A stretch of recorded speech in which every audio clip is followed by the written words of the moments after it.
these very nice lectures by Professor Zuazua. And so now this is the fifth chapter, I think, of your lectures. Thank you. Thank you, François. Thank you, Abdul. Thank you all for joining again.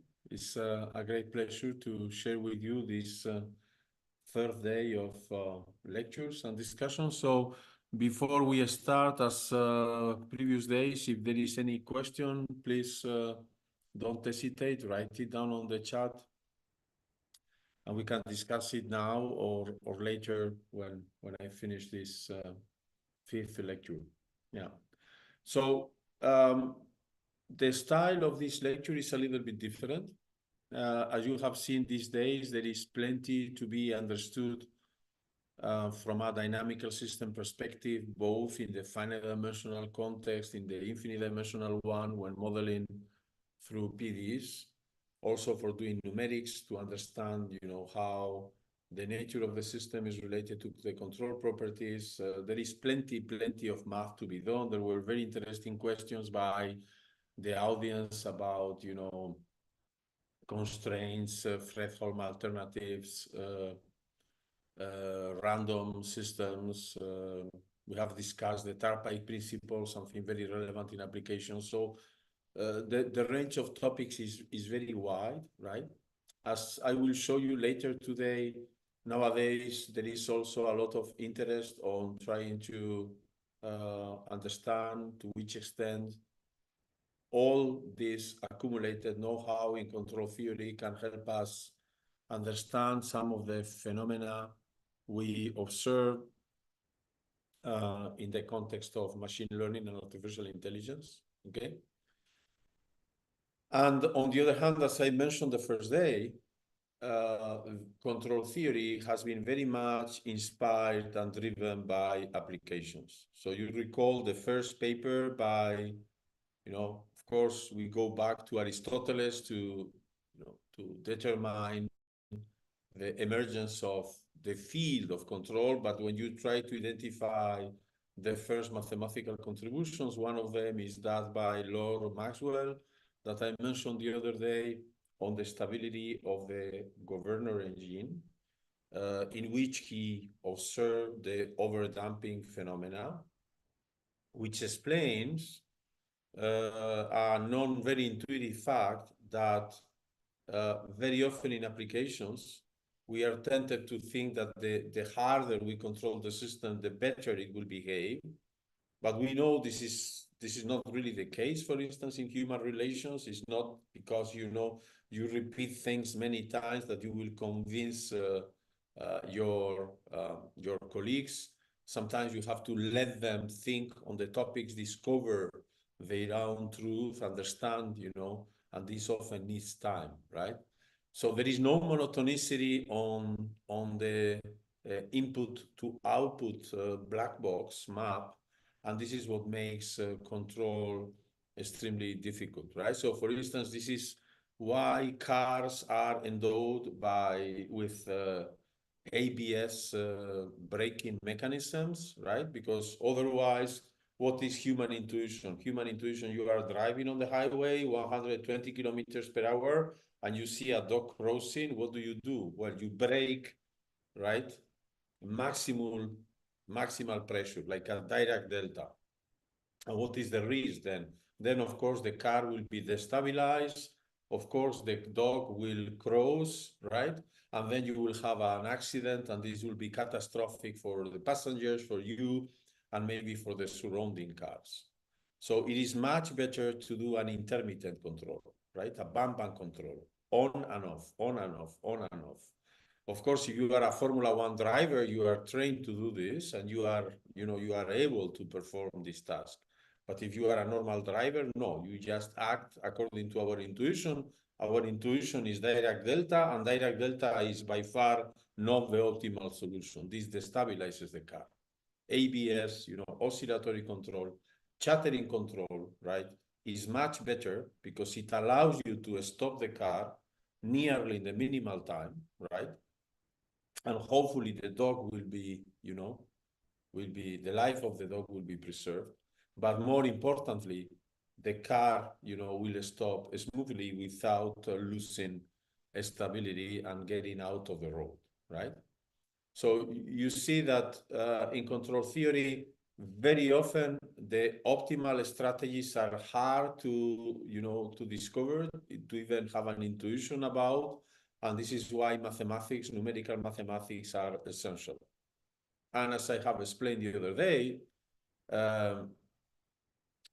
one of the many very, very basic examples of why things are that way is already encoded in the classical Lagrange principle that says whenever there are constraints, and of course in practical applications there are always constraints, critical points are not so easy to find. It's not just gradient f equals 0. You have to solve the Lagrange multiplier equation gradient f equal to lambda gradient g, and you have to go through the Lagrange multiplier, right? Indeed, is more work, is more difficult, but this is where you will actually find the critical points, right? So our intuition is very often driven by the gradient of the function we want to minimize, and we are not able to cope with the constraints properly very often. So this is why we need plenty. All we know in analysis, in functional analysis, in PD analysis, stochastic differential equations, numerical analysis, everything is needed to tackle these problems. And there is plenty you can do within mathematics, just inspired by your own, mathematical interest, right? But as I said, very often, some of the main progresses, advances in control theory were brought by applications. And there is a topic I would like to briefly discuss with you, which is related to a large extent with, let me see if the iPad connects today.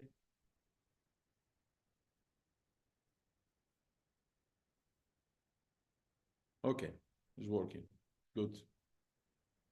Which is related to topics involving mathematical biology and social behavior. What I will do here is very, very elementary, just to give you a hint of the kind of topics you will encounter when you get interested in these applications. So actually, the motivation of this work was a discussion with my colleague in Basque Country, Jose Ramon Uriarte. Jose Ramon Uriarte is an economist, expert in game theory, right? This is the San Juan de Gastelugatxe church near Bilbao in this presqu'île, in this island, right? Still connected by a narrow path that you have seen in several films, I think including the Game of Thrones. This place is used to record some of the chapters. It's a very beautiful, historical and site, and very distinguished from a natural perspective. So I have put here this picture because, well, Jose Ramon Uriarte was born close from this place in the city of Bermeo in Basque Country. And as a game theorist, he was interested in social behavior, right? And one of his topics of interest is the behavior of minority languages, right? So I was born in Basque Country, where our mother tongue is Basque, but Basque is a minority language. If you go to, the southern part of Basque Country in Spain, you will see that Spanish is dominating the daily life. And of course, if you go to France, to the north part, to Biarritz or Bayonne, you will see that French is even more dominating and that the presence of Basque is even smaller, right? But on the other hand, so you see people will tell you statistics of Basque spoken in the street of Bilbao. I think they say is 10%, but I think it's even optimistic to say 10%. 10% is when people talk to their parents or to their kids or to their dogs, right? But if you will really, analyze how much Basque is used in, for instance, professional business in Bilbao, it will be certainly less than 10%. On the other hand, when you read the statistics of the Basque government, of the education department of Basque government, they will tell you, oh, but 50% of the people are no Basque, and 25% is very fluent, right? And then the question is, so how can it be, right? If you have a population of, say, 2 million people, where 1 million people know the minority language, and 500,000 are very, very fluent in this minority language, how can it be that only 10% of the activity is run in Basque, right? He was trying to understand this social behavior phenomenon. And he coined this concept in his papers about politeness equilibrium, right? So, and of course, politeness equilibrium works, right?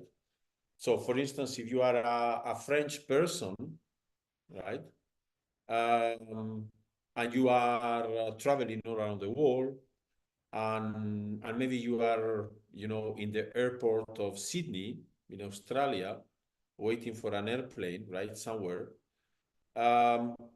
So maybe it's not sufficient that you see, someone, another tourist or another foreigner on the airport with a T-shirt of Paris Saint-Germain, for instance, just to give you, or Marseille, just to give you the name of some soccer teams in French, to immediately recognize that this person is French, and you start talking in French to them. I mean, the same happens with T-shirts of Real Madrid or Barcelona. I mean, there are T-shirts of Real Madrid and Barcelona everywhere in the world, and very often they are worn by people that are not able to speak neither Spanish nor Catalan, right? So having just wearing a T-shirt of a soccer team, it doesn't mean, for instance, that you know the language. And this is why, so even if you guess, well, maybe this person is French, probably if you are in Sydney airport, you will approach this person in English. So only when you have more evidences that this person is French, then you will address this person in French, right? So for instance, if you are in the check-in line and then you see that this person, is doing the check-in process in French, then of course, when leaving, you will probably say au revoir in French, because by then you have evidences that this person, right, is able to speak French. If you see this person sitting next to you and reading a newspaper in French, Le Monde or Libération or Canard Enchaîné or whatever, then you will immediately, also recognize that this is a French speaker, and then you will address this person in French. But, the first tendency is to be on the safe side. So you don't want to address this person in a, say, minority language in this context. So in the Sydney airport, certainly French, even though substantially present, because there is a lot of flow of French and French spoken, people going back and forth from Australia to France, it remains a minority language. And then the first tendency of humans is to use the majority language to avoid frustration, because it's always frustrating to start talking to another person in a language, right?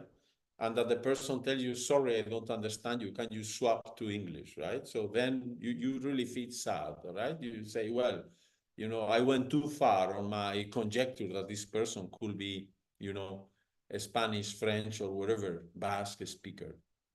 So we always try to be on the safe side.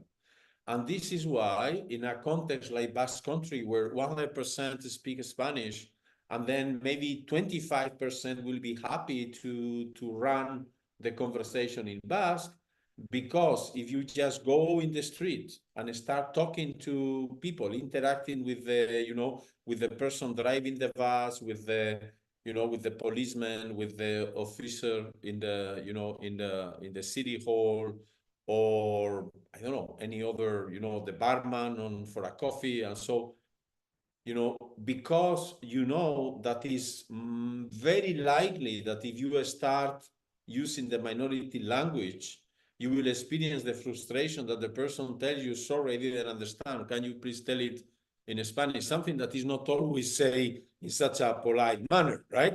Because sometimes people feel also aggressed if you use with them a language that they don't know. Then we try to be on the polite, on the safe side, and therefore the use of the minority language decreases much below, right, its potential, say, daily use.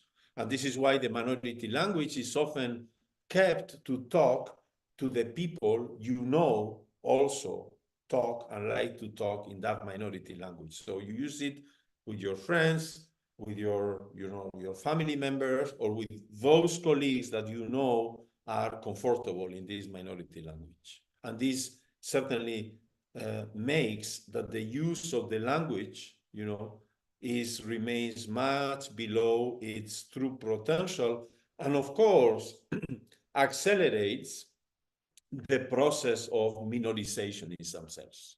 So this makes minority language to be used less than potentially could be used, and this enhances the condition of becoming a minority language. Of course, this is a global process that is ongoing. I recall when I started my PhD studies in Paris 40 years back, many papers were written in French. Later, papers were in French and in English. Later, they were just in English, but with an abstract in French.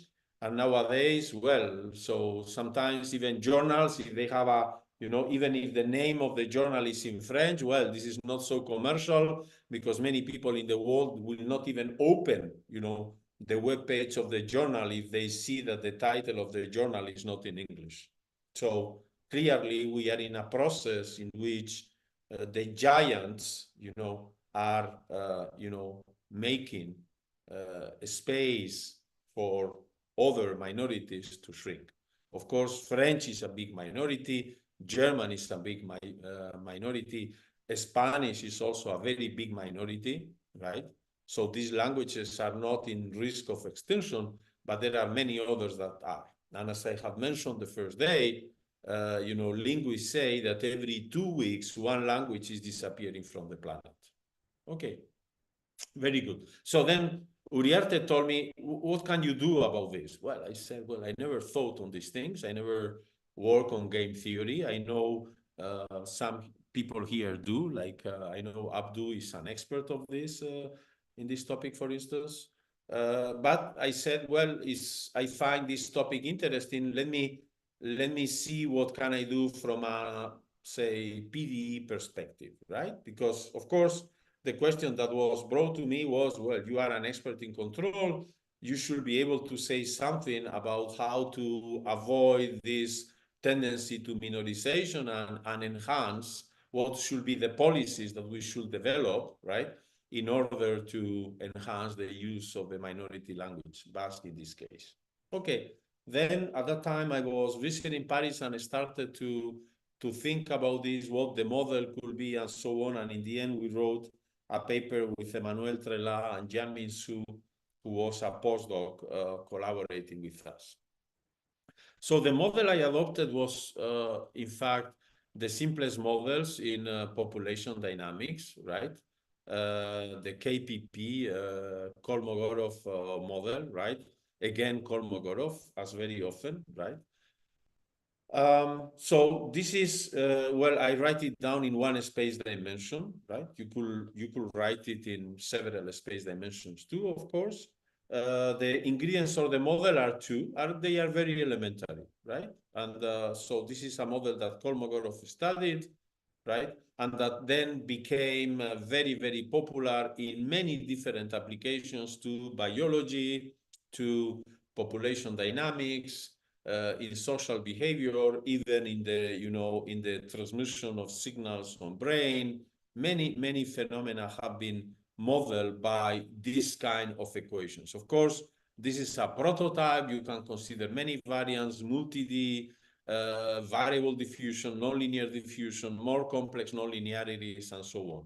But you see that there is already plenty to be understood on this very elementary model, which also explains somehow this paradox of minority languages and the politeness equilibrium. So the two ingredients of this model are the heat equation. Well, the heat equation we all know, right? So it's the Gaussian process. It's just convolution with the Gaussian. It's just heat diffusion, right? You start with a given configuration of the density you are considering, heat, for instance, and this will diffuse towards a radially symmetric Gaussian, right? With infinite velocity of propagation, right? And this is why very often people don't like the linear heat equation because, you know, it is said, well, it's not true that when I turn on the heating, this heating is perceived in New Zealand immediately. There is not infinite velocity of propagation. Other models like porous media equation involving a nonlinear Laplacian are more realistic because then you find the classical Barenblattian, this bubble that evolves with a finite, whose free boundary evolves with a finite polynomial speed, okay? And then there is the nonlinearity. This nonlinearity is a bistable nonlinearity.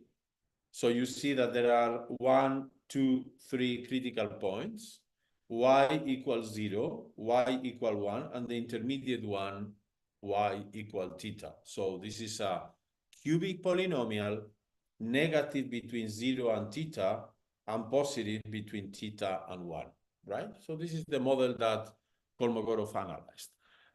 Of course, we are interested here, I didn't say, we are interested here, we are in the context of population dynamics, so we are interested on solutions that are in between 0 and 1, right? So we are analyzing volume fractions. We are dealing with probabilities, right? So our solutions have to be between 0 and 1. We are just discussing what is the percentage of population, for instance, being, I don't know, infected by a virus, or the percentage of population using actively the minority language on their daily lives, right?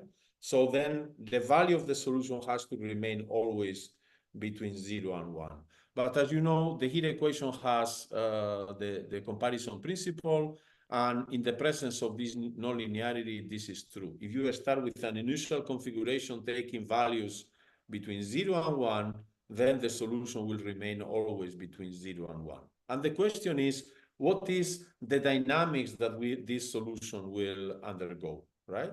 So let me show you, right, in this example, what is the dynamics that the solution of this problem undergoes? Well, you can think on Lie, classical Lie splitting, right? You know that this was originally done for matrices. What Lie said was that, of course, the exponential of A plus B, unfortunately, is not exponential A times exponential B unless the matrices A and B commute. So this is not true in general, right? Life will be much easier if exponential A plus B for matrices was exponential A times exponential B. But what Lie said, you can overcome this difficulty if you iterate, this wrong intuition that the exponential could be decomposed into the product, right? So what Lie said is that this is true, right? So which means in a semigroup context, this was first done for matrices, then later this was extended to semigroups, to partial differential equations, to an operator theoretical context in functional analysis in infinite dimension. This is Trotter-Kato. This can be often also applied for nonlinear semigroups. What this tells you is that if you want to solve this problem in which you are combining heat diffusion and the effect of this nonlinearity, right? In fact, you can understand these dynamics by alternating very rapidly between the dynamics of the heat equation and the dynamics of the ODE, right? So you solve the heat equation, then the ODE is heat equation, ODE, heat equation, ODE, heat equation, ODE. And if you do it very rapidly, right, you see that, you know, this kind of traveling wave solutions will emerge, as shown in this video. And then when you see this phenomena, this is a phenomena that Kolmogorov observed. He actually computed this traveling wave solution explicitly. And then this is a phenomena that emerges, I didn't mention before, but for instance, in combustion theory, the propagation of flames. I mean, you wonder how this can happen, right? Because this phenomena here is purely symmetric. You know, the Gaussian is propagating in a symmetric manner, center wherever the mass of the initial datum is. So you start from a even symmetric solution, the Gaussian propagates in an even manner. And this is just an ODE, you know, pushing up and down the amplitude of the solution, but there is no propagation at all. So there is no convective term in this equation. So I didn't add here a velocity term times yx. If I have had something like, you know, a velocity times yx, everyone will have understood that there is a sense of motion, a drift, a propagation. This induces some propagation along characteristics. But here there is not such an asymmetric term. So where does this propagation tendency then appear from, right? But this is like fashion, right? So you see, you know, I was sitting at home and, you know, in principle, you know, I was conducting a normal life. But then suddenly I realized that I like the same T-shirts as people are wearing in the streets. So somehow things are invading me, right? The opinion of the exterior is invading mine. So it's not so easy, right, to keep, you know, a critical, educated, and intelligent thinking in a society where media are putting so much pressure on you so that you simply accept, you know, what the official truth and the majority opinion is, right? Because this makes you hesitate. So maybe say, well, if I think different than the others, maybe it's because I'm stubborn, right? So this really occurs in biology and in social behavior phenomena. So why this happens? Let's see. Okay, so diffusion we all understand is purely symmetric. What is this nonlinearity doing? This nonlinearity is doing very simple, something very simple. It says, listen, if you are between 0 and theta, the nonlinearity is negative. So this is a negative source. So if you are between 0 and theta, then you are pushed to go down. So if you are below the critical threshold theta, the Ali threshold, if you are below this threshold, your tendency is to disappear, right? And if you are above the threshold theta, then your tendency is to grow. You are dominating and you grow. Of course, with this parameter theta, you can take it, for instance, to be 1/2, and then the system will be purely, say, more or less democratic. All those that are below 1/2 go to 0, and all those that are above 1/2 go to 1. But you can regulate the value of theta, and then you can enhance either, you know, the attractiveness of 0 or the attractiveness of theta, of 1. So in this case, for instance, in this drawing, clearly theta is less than 1/2, is maybe 1/3. And therefore, you know, somehow 1 is stronger than 0. You see that there is more mass in this positive side than in here. It means that a bigger fraction of the population will have the tendency to go to 1 than going to 0. And this is actually something that is used very often in order to regulate populations. For instance, when there are invasions of mosquitoes, in order to diminish the population of mosquitoes, what is done right? Okay, you could kill mosquitoes, but then for this you need to use a lot of chemicals, and they are toxic for agriculture, for animals, for people. So you don't want to use chemicals to kill mosquitoes. Then what you do is you add mosquitoes, surprisingly. There were too many mosquitoes, okay, you add more. But then you add mosquitoes that are manipulated genetically to be sterile. And this reduces, of course, the fertility, the average fertility of mosquitoes, and then the theta for the mosquitoes diminishes, right? And they have more difficulties to survive, right? Or, by the contrary, when we were vaccinating in the last campaign against COVID, what we were doing was through the vaccine, right, regulating the theta, making the theta to be smaller, right, so that sensitive people to, you know, to the infection was lesser, and the probability of people of surviving was higher.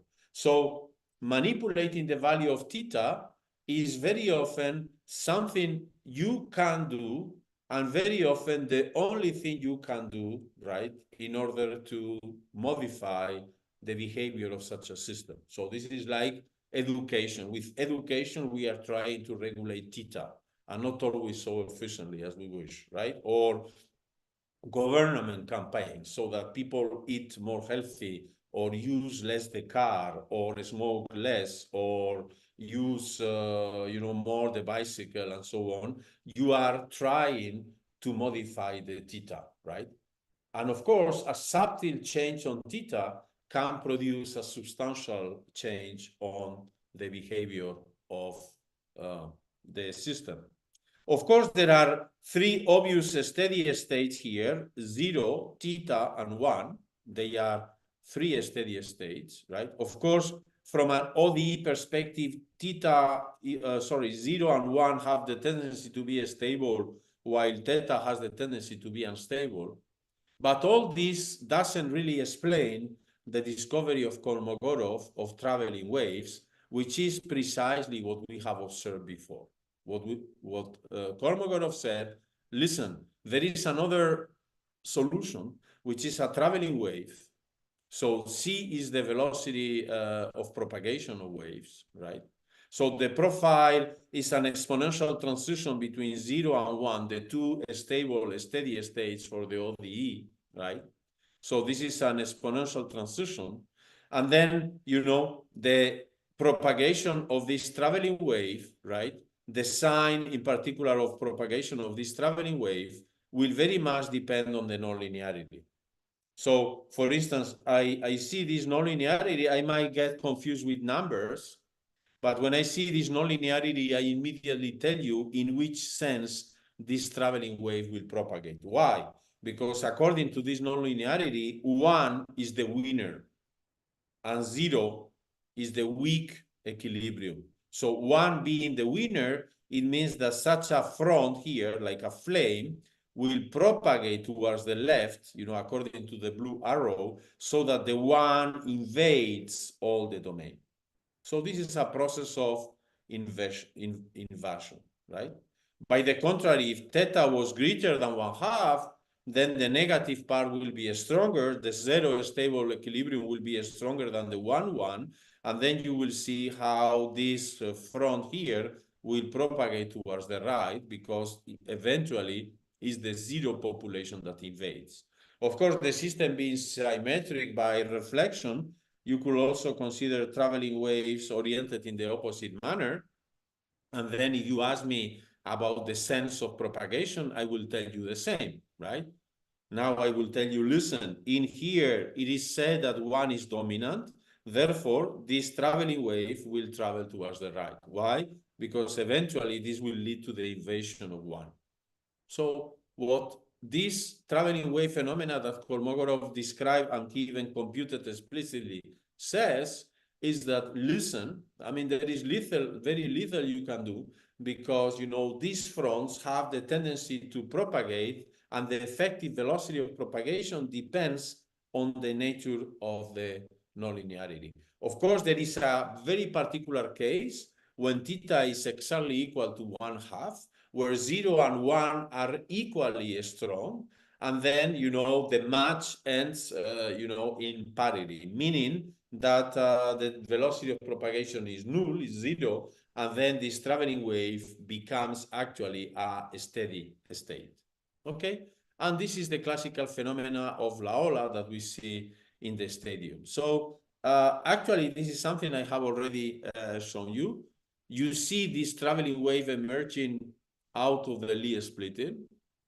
And if you try to understand that analytically, I can give you a rough, simple explanation. So assume, for instance, I am on the real line. So in all this discussion, I didn't put any boundary conditions. I am on the real line. And I take an initial condition of Heaviside type, a Riemann problem, where I take here 0, 1, and here 0, right? I take this initial condition. So then let me do Lie splitting by hand. So in the first step, I solve the heat equation, for instance. I solve the heat equation, and then I know what the heat equation will do. The heat equation will simply say, listen, Enrique, you have to regularize this transition, right? That will be, you know, now smooth, exponentially smooth. But of course, this will be totally symmetric, and you will be here at the point 1/2.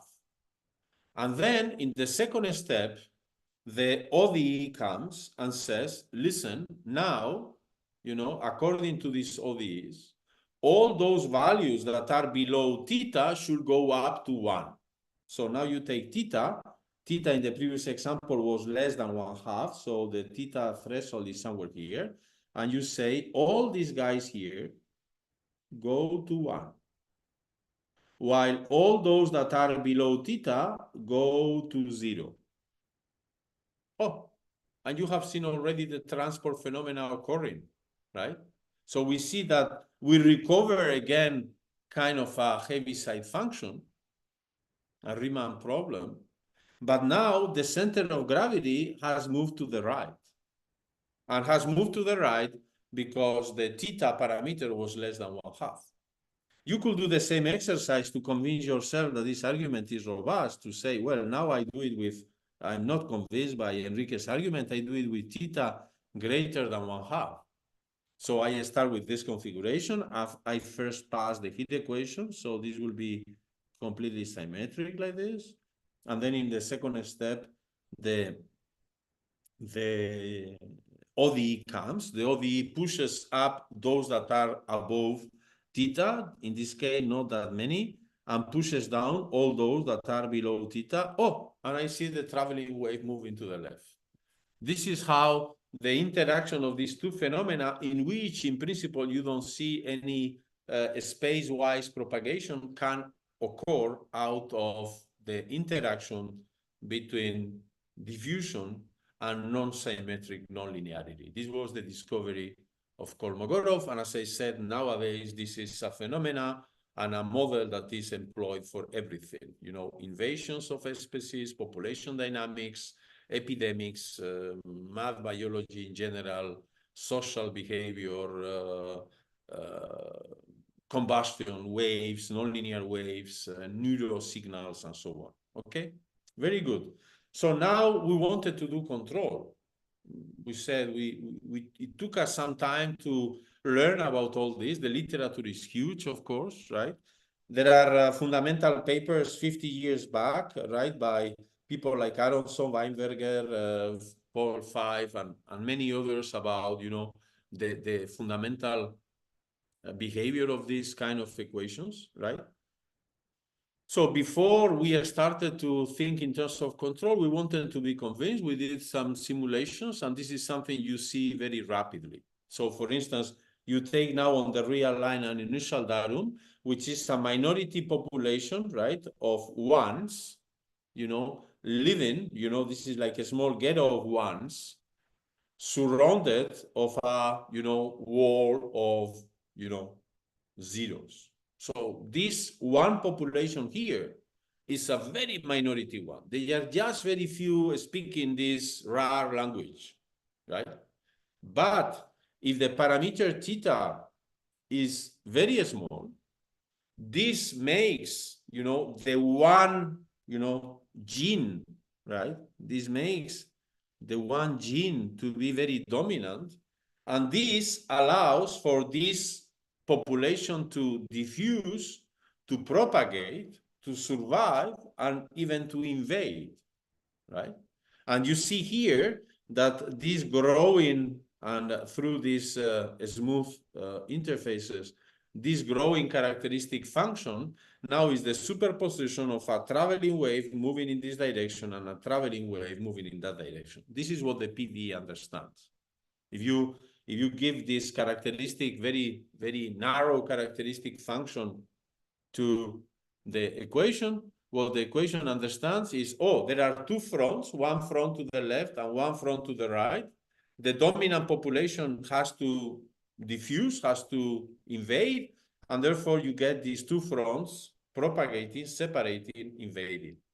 By the contrary, the same initial datum in a less favorable country in which the parameter theta was, 0.7, so that, 1 is a very dominating majority, doesn't have any chance to survive, and MATLAB, any simple simulation will tell you this population shrinks and converges to 0 exponentially. Okay, very good. Actually, there are in the literature classical results on this topic. The results tell you the following: this attraction towards the traveling wave is a very robust phenomena.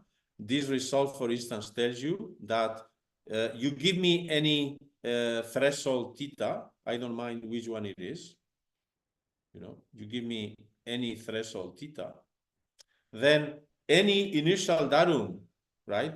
So that the value so this is the value theta. If the value at plus infinity is greater than theta, while the value at minus infinity is less than theta, then this solution will develop, right, the shape of a traveling wave in long time. So the initial datum could be very oscillatory. Here I am just assuming what are the asymptotic values. It could have a very, very complex pattern here. What the result says, thanks to the diffusion, this complexity disappears. The profile becomes exponential, and actually then the nonlinearity of the system makes that the solution evolves towards this traveling wave.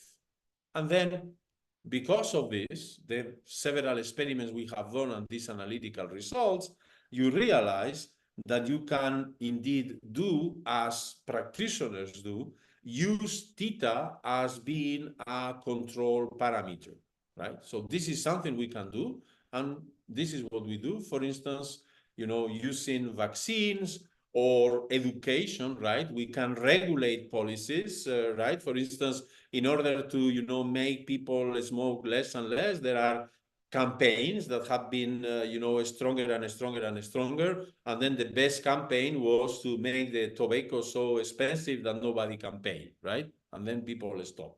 Okay?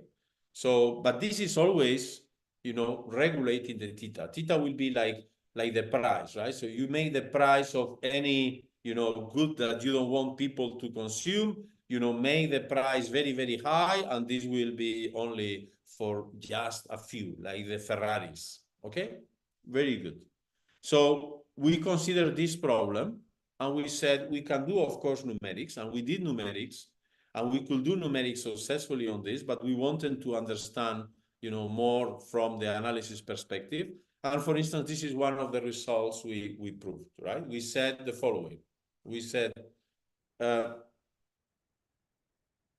give me an initial datum in which the two values are different asymptotically, right? There is some, some jump between minus infinity and plus infinity, right?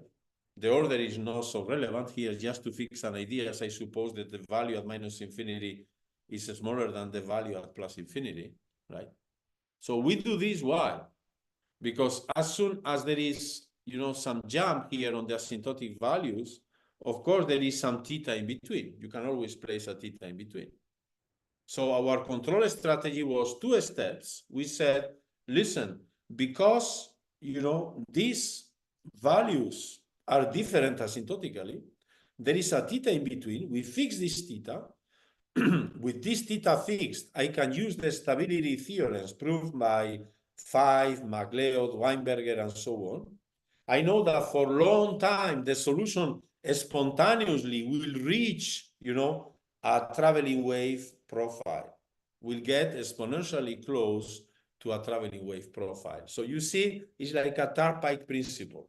In this case, because the complexity of the system is not so easy to master, we prefer to employ a simple control strategy, namely a constant control strategy. We just adopt any theta in between the two asymptotic values, and then thanks to the stability theorems that are known, we know already that the solution will be moving towards a traveling wave, right?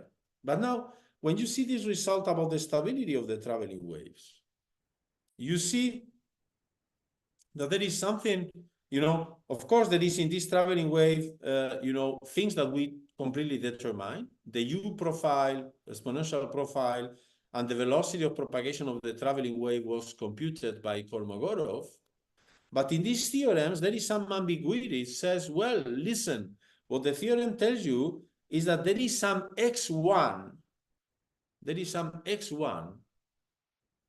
so that the solution is converging to this traveling wave with this drift. So what does it mean? Well, it means actually that, of course, the system is invariant by translation. So a traveling wave is not unique. You can translate it to the left or to the right, and this is still a traveling wave.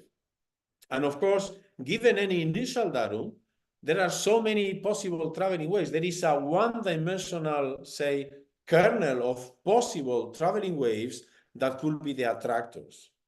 So actually proving this result is not so easy, because it's not that you are dealing with a dynamical system in which there is a one single equilibrium and you expect the trajectory to converge to this single equilibrium. But actually traveling waves are playing the role of equilibria, and there is a one-dimensional manifold of equilibria. And you have to show that the dynamics actually converges into an equilibrium, and it doesn't, it doesn't sleep, forever, right? Glancing on this one-dimensional space of equilibria. So the proof of this result actually is not so easy. And it's even harder to understand what the attraction point will be. This is why we said, second step, because when we apply the theta, we don't know exactly where the solution is landing, where the traveling wave profile will be sitting, then what I can do is I can regulate it. If, for instance, I see that the theta I have chosen initially, so that I let the dynamics evolve spontaneous towards the traveling wave, or if the traveling wave was too much to the left, like when the train stops sometimes on the train station, I can make it go backwards so that it's centered. How can I make it to go backwards? Well, this is according to Kolmogorov again. Kolmogorov said the profile of the traveling wave doesn't depend on the Ali parameter theta, but its velocity of propagation does. So we say in our theorem, listen, at most using two constant values, I can make the solution to be as close as I wish to the traveling wave, with the center of gravity of the traveling wave being where you want. Why? Because with the first choice of theta, I guarantee that I am very close to the traveling wave. And in case the traveling wave is not placed where I want, I switch to a different value of theta, from theta initial to theta final. And with this, I can, if needed, further push the wave to the left or to the right. This was our first theorem. But of course, then the kind of results you can get is weak, right? Because you need to weigh the asymptotic stability of the system, so the control is only achieved in very long times, and eventually everything is driven to, to the traveling wave solution. And we wanted to go farther. We wanted, for instance, to understand, can we, for instance, control the system to this intermediate equilibrium? And then thinking, what is done in practical applications, we said, listen, it's not true that the only thing we can do is to regulate the Ali threshold parameter. Regulating the Ali threshold parameter is like if the population was isolated, and then the only thing you can do is to educate the population or enhance different behaviors on the population, right? Like in university, we want to promote gender balance. So the population of mathematicians in the market is finite, is given. The only thing you can do is to, establish rules so that we equilibrate better, right? The different disciplines of the different genders, the different cultures within, the community of fellows of the university. But the population is closed, is finite, right? But in practice, things are not that way. Very often, also to, for instance, to enhance, to recover the population of bears in the Pyrenees, we bring bears from, I don't know, the forest in Romania, and we let a family of them, wild to reproduce, to live in the Pyrenees. So we repopulate. So what does it mean? It means that there is a boundary control. So actually, this is why there are also wars, right, in between countries, because boundaries are porous, and the flow of individuals through the boundaries may, eventually populations to change, and culture changes, genetic changes, and also, this eventually might produce a change on, the way the economic and the political power is distributed. So boundary control definitely is something that is also employed and very effective in this context. And this is when we wrote work together with Emmanuel and his, at that time, former PhD student Camille Pouchon. He's now maître de conférence in Paris. And also with Domenech Ruiz Ballet, that was a PhD student in my team, and now he's a postdoc in Imperial College London. So what we said, listen, we understood what can be done by regulating with theta. Now let's think on the opposite problem. Eventually, later you can combine the two controls, right? So that's natural. If you are in a real application where people allow you to regulate boundary, these are immigration policies. And also the theta parameter, you combine the both so to be more effective. So first we have done just the control through the Ali parameter. Here we said, let's do the opposite. Let us freeze the Ali parameter and let us see how much we can get out of the boundary control. Okay, very good. So in particular, can we use boundary control to control this semilinear heat equation to 0, theta, or to 1? That's the question. And remind you, we have to do it with constraints. I mean, constraints here is not an artificial mathematical artifact to make things more complicated. It's really, from a modeling perspective, it's a must. We are only interested on solutions that are taking values between 0 and 1. In particular, because the control here is the Dirichlet value on the boundary of this domain that the population is occupying, that is modeled by the space interval 0 capital L, right? The fact that the population has to be confined between the values 0 and 1, we are dealing with volume fractions. U also and V, the controls have to be between 0 and 1. Question, can we control the system under this constraint? So when I started working on this, I did some analysis, preliminary analysis, and I was a bit surprised by the results I anticipated. It seemed to me that somehow the results should depend very much on the length of the domain. So, of course, then once you understand better, right, you also understand better, right? And it's true, for instance, the size of the domain matters, right? So you need a large country in order to keep a culture alive. I mean, if the country is too narrow, it's much easier to be invaded and to eventually disappear. An invasion doesn't necessarily mean an aggression. It simply means that there is porosity, there is, exchange of population, and eventually, the minority kept in a very small place will not survive. This is why also, I mean, you cannot grow crocodiles in your toilet, right? So you need a space to, you know, for this population to, you know, to grow. Very good.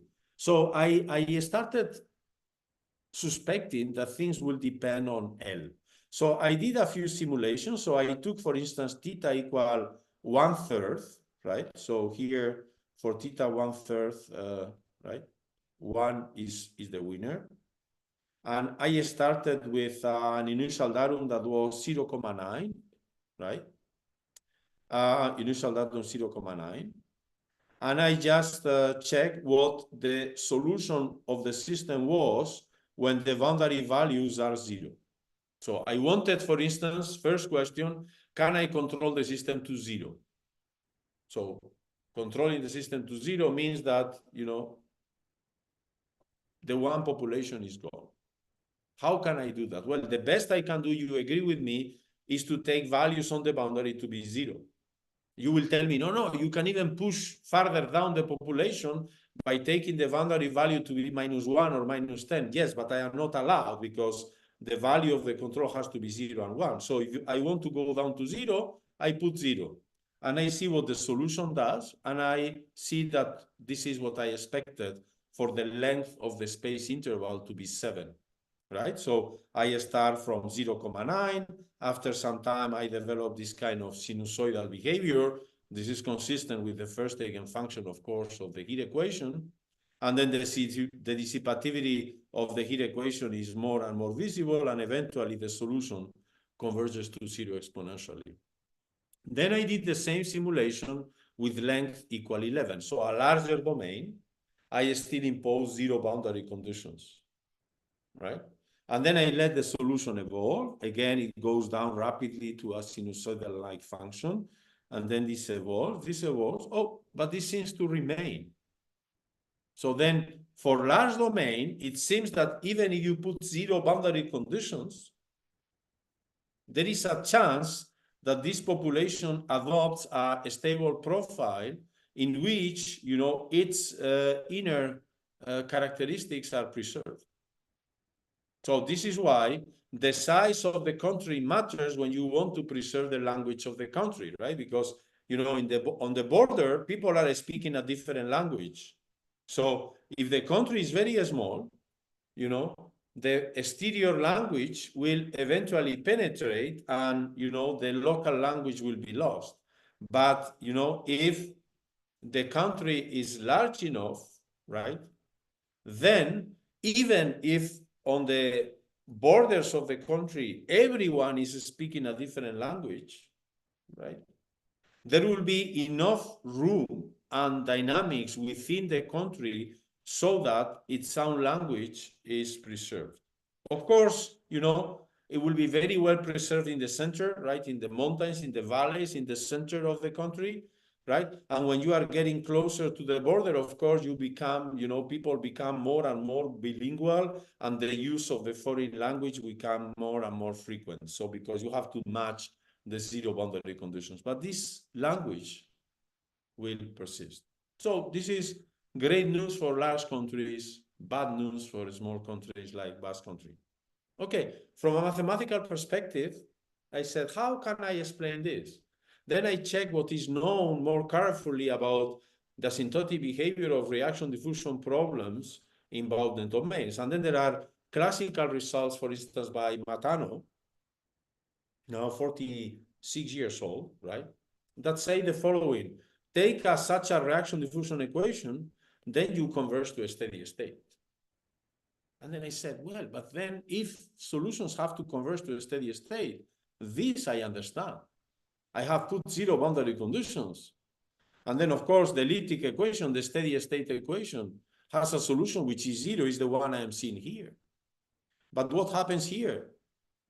Why I'm seeing this? Matano tells me if you put 0 boundary conditions and you let time go to infinity, the evolution problem has to converge to a steady state. And now I'm seeing this. Well, I said, well, maybe I didn't let the time in my computer to go long enough to observe the asymptotic dynamics. So I ran the simulation for a much longer time, and I was seeing still the same. What is the reason? Well, actually, the reason is, and this was a classical topic in the 70s and in the 80s, there is, for instance, a survey article by Pierre-Louis in 82, but this is something you can, in this particular case, discover yourself very easily, is that actually, of course, zero is always a steady state. And when L is small, zero is the only unique steady state. And this is why solutions crash down to zero. But when the length of the space domain is large, other than the zero steady state, there is another steady state, at least another steady state, and this non-trivial sinusoidal-like steady state. How can you see that? Well, you just use the critical point theory. You say, you want to solve the elliptic problem? Okay, just write down the functional J associated to the solutions of that problem. So it's half of the Dirichlet, integral gradient y squared minus the integral from 0 to L of capital F being the primitive of a small f. So how do you see then the impact of so you see that small f is bounded, the nonlinearity is bounded. We have this polynomial, cubic polynomial, but is truncated between 0 and 1. So small f is bounded. So capital F has a linear growth at infinity, and this is quadratic. How do I see the role of the length of the space interval capital L? Well, what happens when capital N shrinks? The Dirichlet eigenvalue, pi squared over L squared, goes to infinity. So it means that the Poincaré constant grows, right? So this means that in short space intervals, when capital L is small, this quadratic term is bigger and bigger and bigger. And of course, it totally absorbs this linearly growing term that might have the bad sign, might be negative, but doesn't matter. Eventually, for L very large, this functional is always non-negative. And then the minimum is achieved only when the functional achieves the value 0, and this is for the solution 0.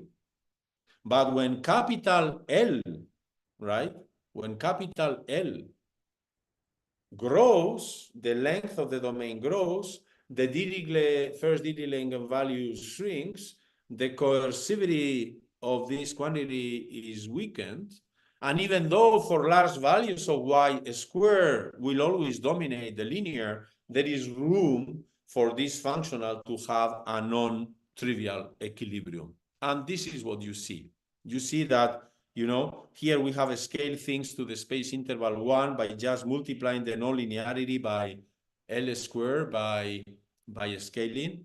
But you see that when L is large, you see a whole, zoo of non-trivial solutions. You have here, of course, the 0 steady state solution, the 1 steady state solution, the theta steady state solution, but then you have another solution bifurcating from the value theta, another solution here bifurcating from the value theta, right? And then you also have out of 0, 2 other, right, solutions. And this blue solution here is precisely the one that is attracting the dynamics, okay? And then there is this green solution, which in fact is not taking value 0 on the boundary, as you see, because this is actually the ground state, the steady state solution in the full real line, which is taking 0 values at infinity, and therefore here is taking positive values. Okay? And this is consistent precisely with the findings of people working in population dynamics, where, for instance, you see the title is very illuminating. It says, the minimum area requirements for giant panda, an empirical study. So you see, if you go to Sichuan city in Chengdu, the southwest of China, There is a park for pandas where they are growing pandas and so on, but this is a huge field, right? So you cannot go pandas in the garden of your small apartment in Paris or in Marrakesh, right? So you need a lot of fields so that pandas can grow. And this is the fact that you need L to be large so that this non-trivial steady state configuration emerges. So this, allows us to understand how much you can do, right? In particular, right, the kind of results we have got here were of the following kind, where, okay, you can go to zero asymptotically, right? Only when the length of the space interval is, right, small enough, because for large lengths, you will rather converge to this steady configuration. If you want to go towards 1, there is no problem, because we are in a context where theta is smaller than 1/2 makes the population 1, to be dominant. And when you want to go to theta, you have to be careful, right? Because when you want to go to theta, the following phenomena can happen. Recall that I was starting from 0.9. I was starting from 0.9 here. And assume you want to go to this intermediate population theta. You say, this is my compromise, right? I know there is a fight between the 0 equilibrium and the 1 equilibrium. Okay, let's do peace. The peace will be everyone at the value theta. So let me bring the system to the equilibrium theta. So what do you do for this? Well, you say, listen, I will put boundary value theta and let the system evolve. And I hope that the system with boundary value theta will converge to the theta equilibrium. Well, this is not something that happens. Why? Because you are starting here from the top, and even if you take the theta values here, there is this steady state here, the red one, that will constitute a barrier that you cannot cross, right? Oh, then you say, listen, so I want to push the dynamics to theta, and I cannot.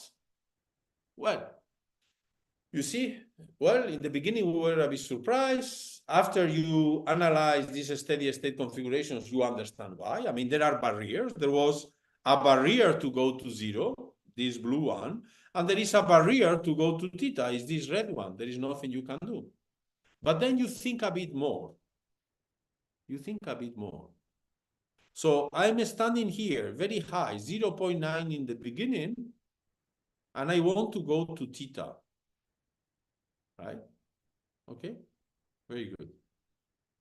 So it turns out that when I take the value theta, the decrease in dynamics is blocked by this barrier in red here on the top.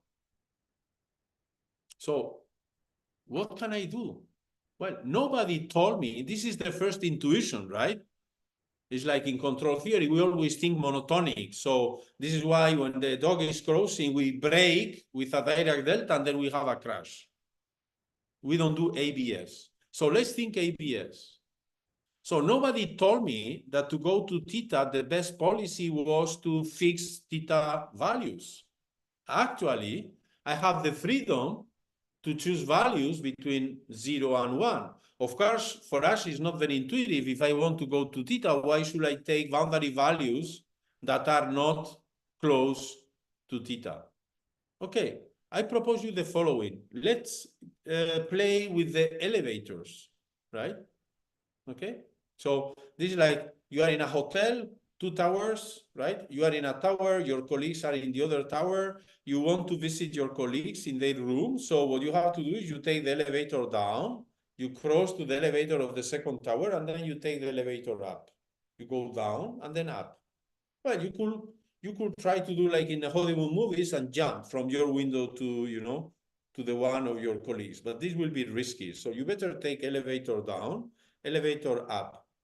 So let's try to do it. And this is actually what we did. We said, listen, instead of being blocked by this red line, because I want to bypass this, how can I bypass this? I can take, right? rather, right, I can rather take this value 0 here, because now the solution will go down to this one, right? And from this blue one, now I will increase, right, the value of the boundary so to get close to theta. And we derive this kind of argument. So this is written in our paper with Pujol and then further elaborated and described in terms, of the plane phase analysis, careful analysis of the plane phase, phase plane dynamics, and so on in our paper with Dominic. We derived this kind of arguments, and I still found, well, it was a bit artificial. So is this really needed? Is it really natural to bring the population from 0,9 to theta, that is 1/3, to first go down to 0 to then go up? Well, we knew we could not do it monotonically because of this barrier effect. So some kind of oscillation was needed, but was our strategy derived purely from analytical considerations nearly optimal? Then we did some numerics using IP-opt. As I told you yesterday, IP-opt is just a tool you can use free, and it allows you to, deal with discrete optimization problems. So what we did was very elementary, right? In some sense, conceptually at least. You discretize your equation in a space and on time, so then the problem becomes discrete. You impose all the restrictions that the discretized PD, the boundary values, the constraints, and so on give you. And then we said to the system, listen, try to go from the initial configuration, right, 0,9 to theta in the minimal time. So we minimize the time, which in fact is just minimizing the step size delta t. This was the trick of Emmanuel Trela, to reduce all the control problem to just one parameter choice, something that IP-opt does very, very well. And you see what IP-opt did? The IP-opt reproduced, of course, better than us, but qualitatively, IP-opt reproduced our proof that says, listen, first, take the elevator down, and then, after a, Tarpike process that has to fit with the time window that is needed, you go up again. And of course, you have to oscillate, because as we have seen yesterday, both in the simulations of Glowinski and Lyons, and even when you do Tarpike, in the end, in order to reach the target exactly, you have always to oscillate, right? Recall, oscillations in the heat equation are a must, right? You cannot really reach a temperature of theta monotonically from below or from above, right? You have to really oscillate. This is, of course, related to the classical uniqueness result by Wither on the solutions of the heat equation, right? So he said that the only fundamental solution that is non-negative is the Gaussian. And in this way, you explain also the presence of the Tikhonov solution. The Tikhonov solution exists because it oscillates. You could never get a strange solution a la Tikhonov of the heat equation that oscillates but only above 0. Wither said the only non-negative solution is the 0 one. So this is why there has to be oscillations in the end. And the numerics confirm our findings. So again, indicating that, well, in this context of population dynamics in particular, of course, there are limitations, because the model tells you, well, listen,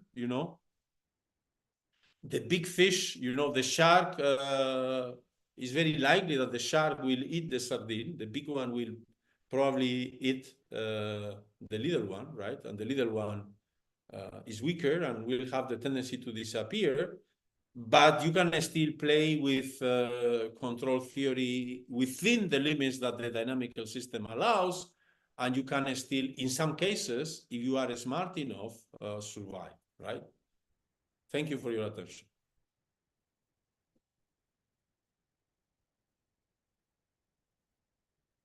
Thank you. So maybe the best is to do as yesterday. So we have a break, and then we can ask questions after the break. Yes, we do that. Okay, so we restart in 15 minutes. 11:30 is okay for you?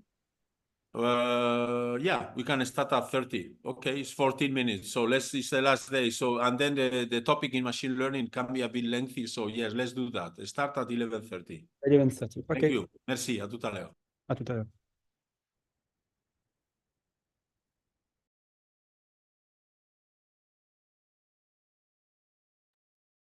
Enrique, on voit ton écran là, il faut peut-être l'enlever là. On voit Voilà.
Okay, so welcome back. So I just see one question on the chat. Enrique, Right. and this is a question about yesterday's lecture. How do you choose the region of control omega, and what happened if omega depend on time? So what happens if omega depends on time? Yeah, so thank you for the question. So I understand we are now talking about the wave equation, right? Or the Yeah. the wave equation. So for the wave equation, the principle that you see in 1D, maybe I can change.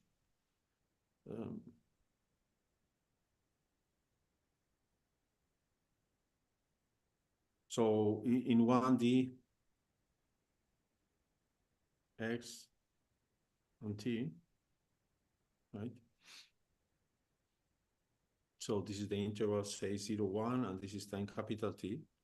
As I said the other day, waves propagate along characteristics. So this is a very particular case where, you know, the micro-local analysis is very easy to understand. It fits, you know, it coincides with the D'Alembert formula, right? Then where do you collocate the controller? So as I said the other day, this problem is tricky, and depending on which kind of design problem you define, if you don't impose any condition, any restriction on the support of the control, then the best is to distribute the control everywhere, right? So if you tell me that, and this is, you know, what happens oftentimes in practice in optimization problems, right? So this is domain large omega, and we are trying to say, consider subdomains small omega as control regions or observation regions where alpha is the volume fraction, right? We really like, you know, that the control set is the characteristic function of a well-defined set omega, the optimal one. Well, it turns out that in fact, you know, in 1D, the best is not to make a characteristic set, but to make it to be a constant everywhere in the domain. And then you say, well, this is not what I wanted. Well, unfortunately, this, as I said, it happens very often in composite media, homogenization, and so on. And it's due to the fact that, you know, when you do the closure of the subclass of functions, right? The convexification of the set of functions, right? Which are characteristic functions of sets with volume fraction alpha, right? In this class, right, you can find plenty of functions taking values between 0 and 1, but of course, so that the integral is equal to alpha. Actually, you find all of them, right? And actually, this is something that is unavoidable. And actually, what the classical theory of optimal design says is that in practice, you better don't fight this principle, because this is the truth. If you ask me what is the optimal set, then I will tell you the optimal set is the constant alpha. And now, if you are not satisfied with this answer, because you say, really, you know, Enrique, you know, this is the domain 0, 1. I was here drawing, you know, the characteristic set of the set of the control set omega, and you come with the answer that this has to be alpha. I'm not happy, because this is not a characteristic function, right?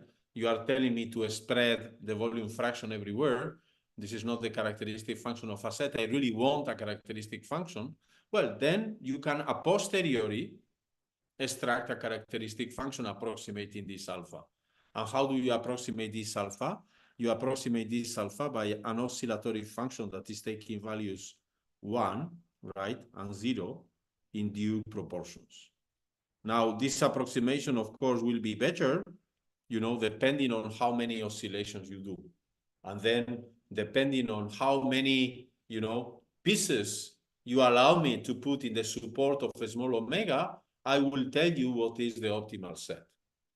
So this is what we learned from the theory of homogenization and relaxation, composite materials, and so on. Very often, the problems we want to formulate and solve, the problems we want to solve, even though they are formulated according to common sense, don't have a classical answer. The answer is the relaxed one. And then what you can do is you first compute the relaxed one, and out of the relaxed one, you can go back and get quasi-solutions for the classical problem, right? Yeah. And of course, yeah, questions also make sense in moving controls and so on. You have to think something is that for waves, moving controls or, or not, it doesn't really, it's not so relevant, right? So waves, they propagate in oblique directions, right? So, the fact that the control is moving or not moving is just a matter of ourselves, our own limitation, right? That like to understand the wave equation as being, right, something in which the variable x is static and is evolving in time. This is just our interpretation. What the D'Alembert equation says is a purely geometric motion, acceleration equal to curvature. And this leads to solutions propagating along these characteristics, as I indicated, right? So then, in some sense, whether the support of the control is moving in a space, time, or not is not so relevant. What is, of course, necessary is that you move intelligently so that all waves are tracked. For instance, it will be a very bad idea to take as support of the controls, it will be a very bad idea to take as support of the control, right, a control patch that is moving with velocity 1. Why? Because this sensor, right, that will be recording waves along this band, diagonal band, with velocity 1 or -1, will not be able to record all these signals that are propagating with the same velocity, but are departing from the outside region. So if you decide to take a moving control like this, please guarantee that the velocity of propagation is neither 1 or -1, so that you have the transversality condition guaranteeing that all rays, those propagating to the left and to the right, will end up penetrating the observation region, right? So this is like the vacuum cleaner strategy, right? So you can, these vacuum cleaning robots, right, that are turning around the room. Yeah, I mean, don't pay too much attention to what trajectory they develop. They will find their way. But of course, buy the robot that will be able to cover the whole room, right? But because if for some reason, your robot doesn't like corners with too much light because, it can, get burned, then this corner will never be clean. So you need the robot to penetrate everywhere, right? So there are, for a vacuum cleaning robot, it's not so important whether the trajectory is this one or that one, right? What is really relevant is that the robot really covers the whole domain, right? So you don't want a cleaning robot, right, that, likes to stay on this side of the room and only does this, because it will mean that all this half side of the room will remain full of dust. Yeah. Thank you. Let me check.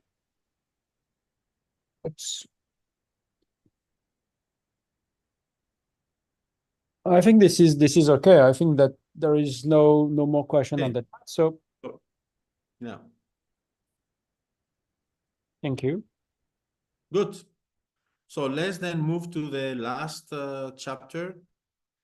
This is a very rich and hot topic. As I said, there are many historical reasons to consider the topic. In fact, as I mentioned before, the very definition of Norbert Wiener of cybernetics, automatics, control theory, as being the science of control and communication in animals and machines, makes you think, are not we talking here about artificial intelligence? And in fact, we are, right? And there are, as I said, some other articles, right, where, with plenty of information, going back to the 40s and to the 50s, the support vector machine, the concepts of complexity, the use of, Ham-Banach theorem for separating, cutting spaces into pieces and so on, you encounter plenty of the ingredients that nowadays are constituting what is, the mathematical foundations of machine learning, right? So backpropagation, adjoints, and so on. Actually, some of the fundamental contributions in this topic was done by the French school. What is the name of this celebrated French guy working in the US? LeCun, no? LeCun, yeah.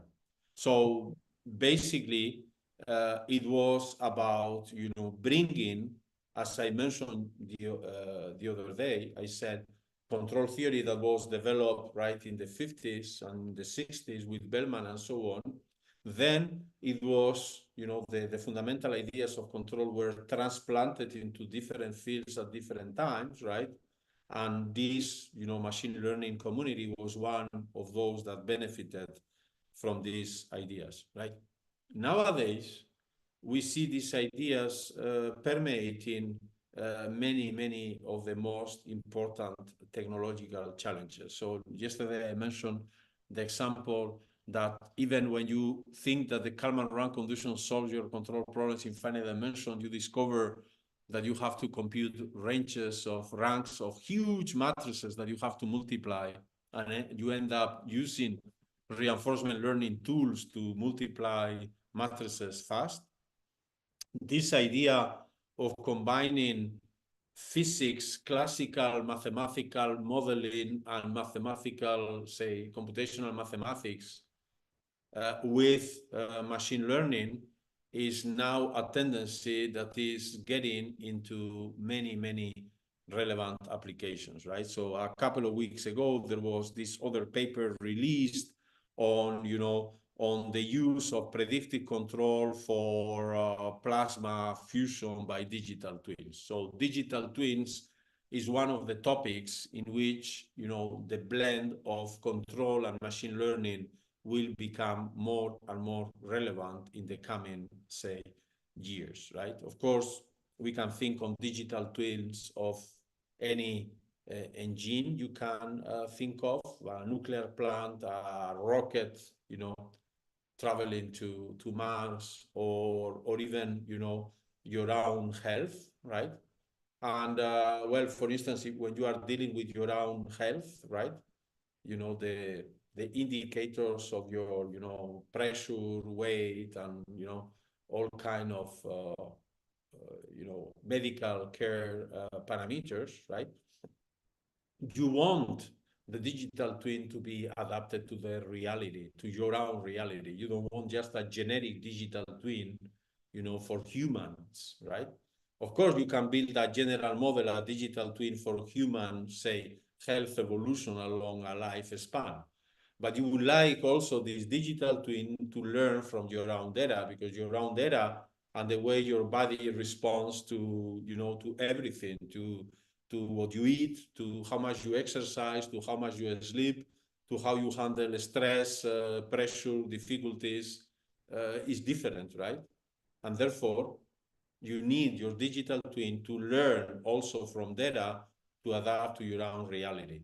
And this is what is being done nowadays, right? So indeed, in the old times, we thought that everything will be solved by, by building a very complicated PDE for this plasma fusion process, then doing numerical analysis and inverse problems, and then control and so on. But the problems get so magnificently complex that are very hard to tackle in this way. You have even seen in the previous presentation that even when we are dealing with very simple nonlinear reaction diffusion problems, sometimes it's not that easy to figure out that the best path to go from, say, 1 to theta is not to go down directly, because then you encounter a barrier, but you have to turn around, right, to go from 1 to 0 and then go up to theta again, right? Because, you know, these barriers live in the phase space, which is an infinite dimensional space of solutions, and we have serious difficulties to understand that by the analysis of the model.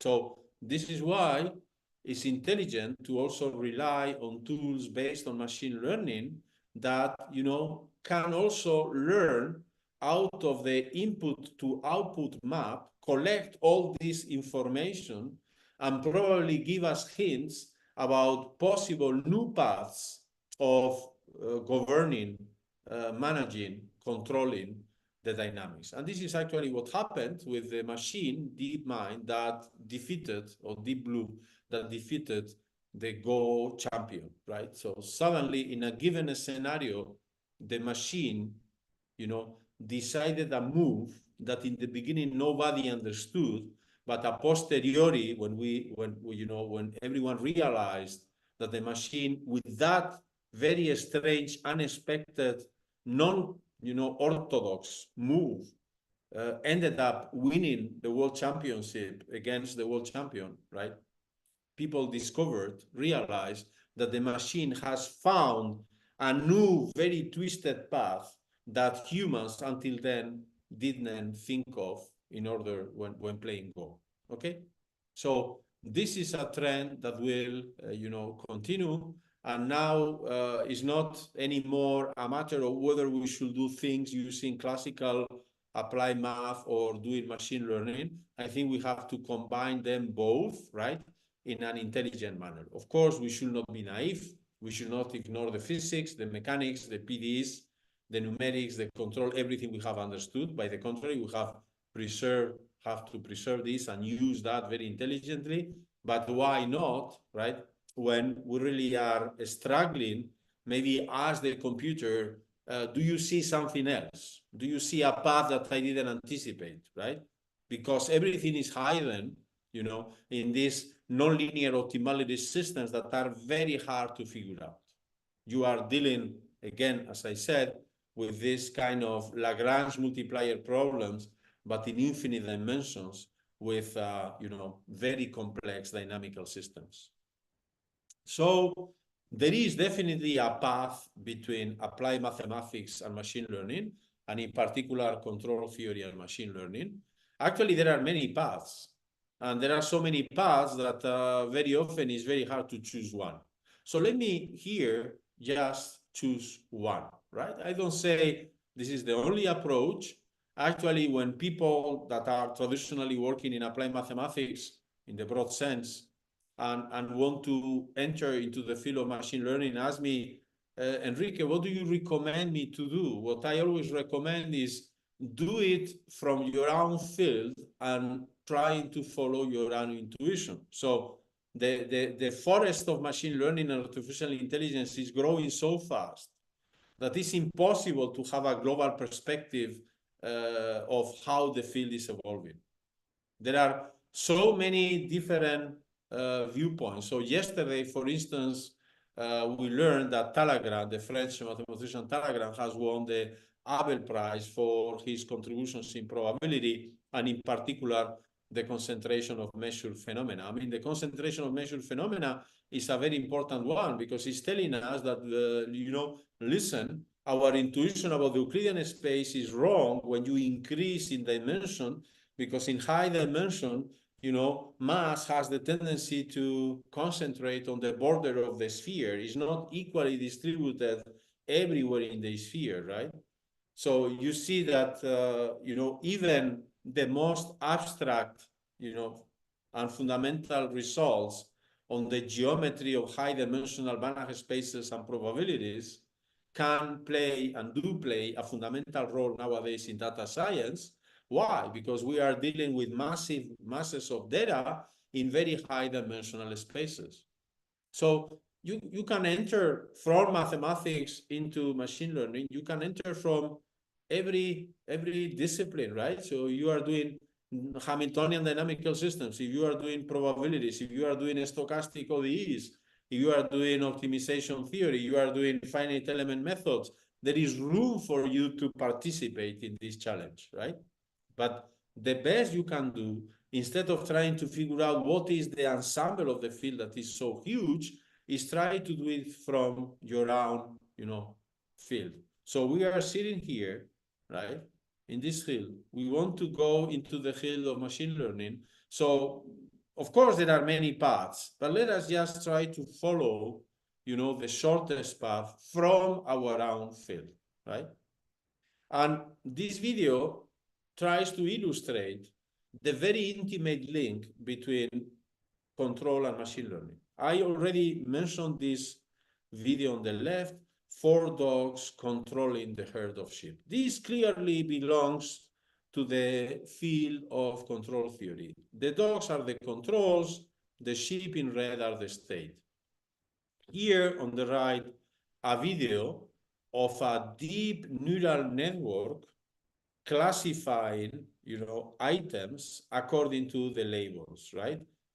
Yellow with yellow, green with green, purple with purple. It could be the photos, for instance, in your photo folder, so that these are the photos of your, of your brother, these are the photos of your sisters, and this is the photos of your mother, for instance. Okay, you just classify items according to labels. Or in the context of COVID, SRI model, these are those that are susceptible, these are those that are recovered, and these are those that are infected. Okay, just classification of data.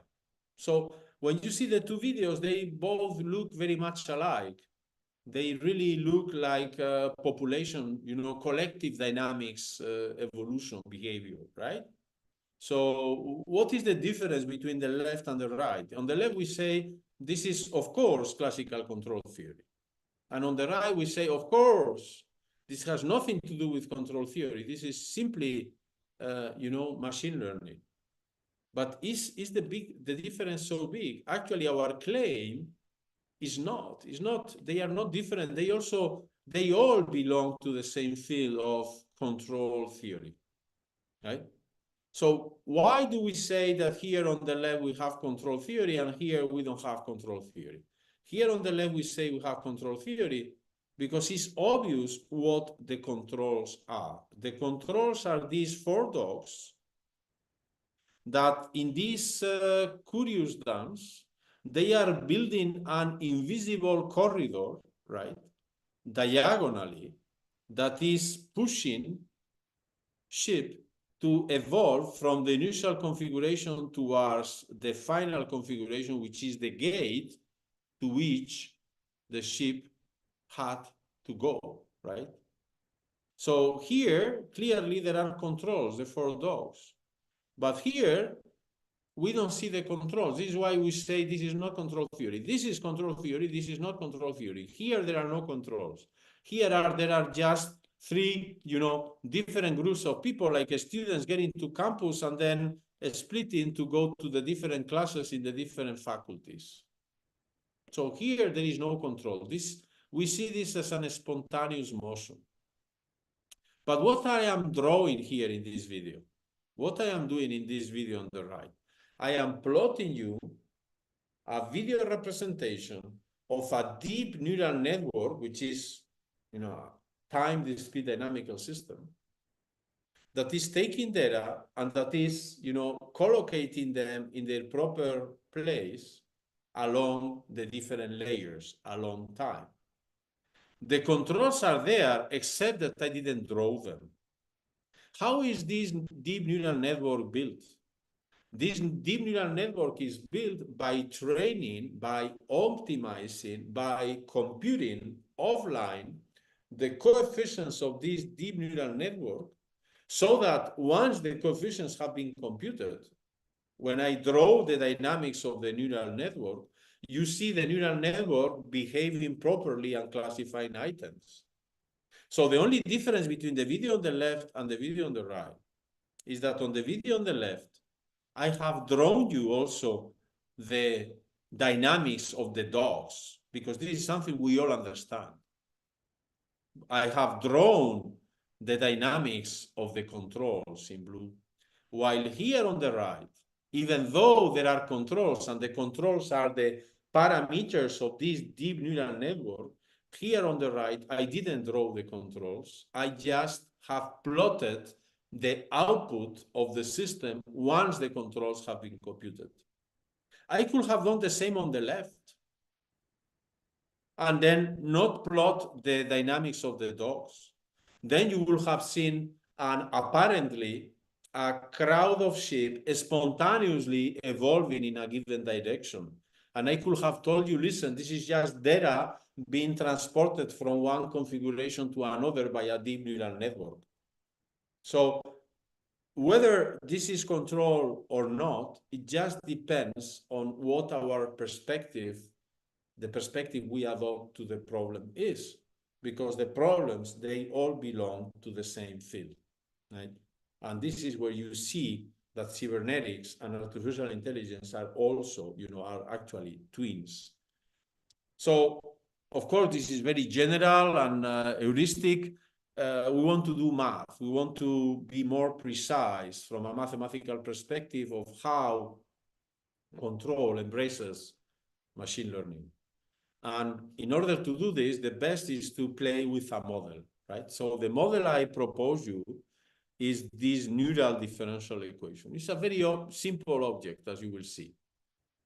And the simplicity makes the beauty, because on one hand, it's easy to analyze and understand. On the other hand, the potential of such model is huge, right? So let me explain you what this model is. This is just a differential equation, right? The solution is X depending on T. Excuse me a second. Need some water. X depending on T is the state. X is a vector. This is a finite dimensional system living in an Euclidean space of dimension D. Typically in machine learning, the dimension will be large. Because as we said, we are classifying photos. Photos is made of pixels. There are plenty of pixels in each photo, and each of them is one of the coordinates in the Euclidean space. So X is in RD, right? And the dimension D can typically be large. But of course, the model makes sense in any dimension. So the ODE is non-autonomous. You see coefficients depending on time, A, B, and W. And the nonlinearity is sigma. Sigma is a very simple nonlinearity, 0 to the left and linear to the right. It's the so-called ReLU, rectified linear unit. This is very surprising, right? That people, in machine learning call ReLU to the function that we all know as being X plus, 0 to the left and linear to the right. But why not? You see, this nonlinearity sigma is global ellipses. It's not C1, but it's global ellipses. So this ODE is well posed by Cotes ellipses. Very good. So given an initial configuration, if you give me the coefficients, which are, say, measurable, integrable in time, this has a unique solution. Very good. This is what we call the neural differential equation. We will see later why. Okay? But just keep in mind that this is a differential equation in which the nonlinearity is this ReLU, very simple function that splits a space into two. It's a discriminatory function. It's a, it's an apartheid function. It says left and right, very neat splitting. It's like the guillotine, left and right. And the coefficients depend on time. They will be the control parameters for us. In the context of machine learning, they don't talk about control. They say these are parameters of the neural network to be trained. Okay. But this is a differential equation. What is the link with neural networks? Well, if you just discretize this by Euler in time, you find this kind of time discrete, dynamical system. This is a typical example of what is called a residual neural network, a ResNet, right? ResNet, residual neural network. It simply means residual. Why? Because in every step, I'm making mild deformations of the identity. I move from xk, the picture x located at the position xk, moves to the next position xk plus 1 just by a small perturbation of the identity where I add, this nonlinear contribution of the sigma. You could make it also non-residual, just moving more drastically, more non-linearly, if you remove this identity part, but of course, then it's harder to understand. For us, it's always easier to understand big deformations as a superposition of small incremental deformations, okay? And when you see this, you say, oh, but this is the same as the classical ansatz in machine learning, in which I accumulate on a time static manner, in a static manner, just the action of different neurons by making their linear combination. So what I'm doing here is that instead of accumulating the action of the K neurons instantaneously, piling up one after the other, right? Distributing this task along time. And this, again, is for us easier to understand because I am concatenating K nonlinear actions, right? And for me, it's easier to understand this dynamically than piling up all these actions and then seeing the complete picture, the complex picture that emerges spontaneously, right? Okay, this is like in the theory of elasticity and so on, you can think on, static elasticity, and then you have, equilibrium configurations that emerge out of nothing. But in fact, it's much easier to understand them when you think in terms of dynamic stability, of the dynamic stability of the elastic system evolving in time. So here the same. And this is precisely the model that was in particular analyzed in this paper by Sivenko, which is a beautiful paper, right? Published in 89. And you see the paper by Sivenko was published in a controlled journal. So this controlled journal started precisely in 89. This paper was published in the second issue of this journal, Math Controlled Signals and Systems, that was created, launched at the time, I think, by Eduardo Sontag, that was a former student. He is a former student of Richard Kalman, right? Very good. So what did Sivenko say? Sivenko said, take any activation function sigma, right? Taking asymptotic values 0 and 1. And then all these combinations, he said, are dense. In the context of machine learning, density is called the theorem of universal approximation. Well, why not? Indeed, density means when a class of functions is dense, it means that you can approximate any other function through functions in this class, okay? So why not saying that density is universal approximation? What he said, these functions are dense. And he did it for this sigmoid function. The proof is beautiful. I recommend you to read the paper. Actually, it's a fantastic exercise for master students when you are introducing the tools of functional analysis, applied functional analysis. It's a direct corollary of Han-Banach, right? Actually, let me give you the hint of how the proof of Sivenko is. He says, I want to show that this class of functions is dense. I do it by contradiction. Assume that this is not dense. It means that there is, if not dense, then there will exist, say, a function, say, f in L2, which is orthogonal to all these series for all possible combinations. But if the function is orthogonal to all these series, in particular, it will mean that the integral of this function for every,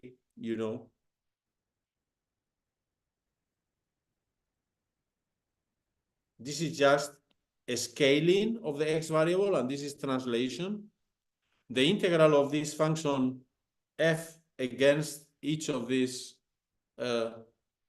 neurons, atoms in this series is 0. Good. But you see, you have this sigmoid function. What happens when you scale the parameter y and you make it go to infinity? Well, the slope of this transition is getting steeper and steeper and steeper, and eventually this function converges to the Heaviside function. And because you are also allowed to use any translation of theta, actually what you are saying is that this hypothetic function f that is orthogonal to all this has to have the property that the integral of f is equal to 0, right? On every, I plus half line. And now I ask you, could you please tell me which is the function f? So that in every half line, doesn't matter whether the half line is to the right or it is to the left. The integral of f is 0 on every half line. Well, of course, the only function doing this is the 0 one. Why? Because if you give me a point on the real line, I can use Lebesgue differentiation and say the function here f has to be 0. Why? Because the integral of f in this half line is 0, but the integral of f in this other green half line is also 0, which means that the integral of f in this neighborhood, a small neighborhood near the point, is 0. And because of Lebesgue differentiation, by letting the blue interval to squeeze on the point, we get that f is 0 there, almost everywhere. So you see that the classical contradiction proof using Ham-Banach leads to the density of this class. Of course, in this example, the ReLU is not included because we are considering functions that are 0 on the left and 1 at infinity, while this one is unlimited, but you could apply the same principle and prove the result also for the ReLU. And then you wonder, well, is the result by Sibenko, new for us when we think, for instance, on the ReLU function? Is the density of these functions a surprise for us? Well, actually it's not, because in particular in 1D you see the analogy. If you take functions of this form in 1D, when sigma is the ReLU, what do you get? Well, you get a finite element function.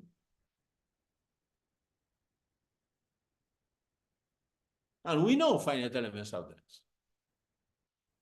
Actually, this is the key, right, of Galerkin approximations and all the success of finite element theory is the fact that, we can project the variational form of the PDE into these finite dimensional subspaces constituted by finite elements, and that we don't lose anything. We keep the approximation power. Why? Because these subspaces are dense. But of course, you can do Galerkin approximations with subspaces that are not dense, but then don't hope you will get, the whole thing. If you are missing some directions in your space, you will never recover the full solution of your PDE. Except if by miracle, by the Fredholm alternative, you were a priori in that subspace, but not in general, right? The same as in Kalman. If the rank condition is not fulfilled, don't dream that you will control the system. Maybe for some data you can control it, yes, because there was some orthogonality condition that was fulfilled. So you are within the range of the semigroup, but otherwise, no. So we knew finite elements are dense. So the theorem of universal approximation is not new for us. We knew that already, at least when the function was the ReLU. This is classical finite element theory. In fact, you see that in this ansatz here, this is not only dense, I would say this is super dense. Why? Because in finite element theory, in finite element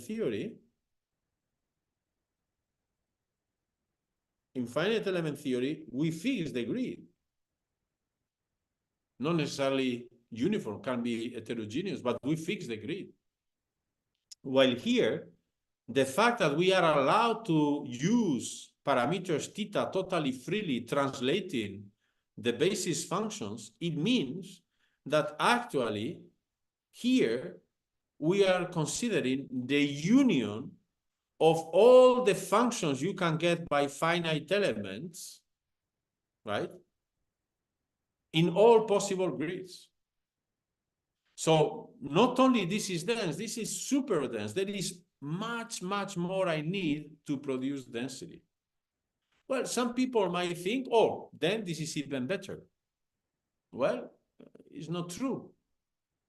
Why?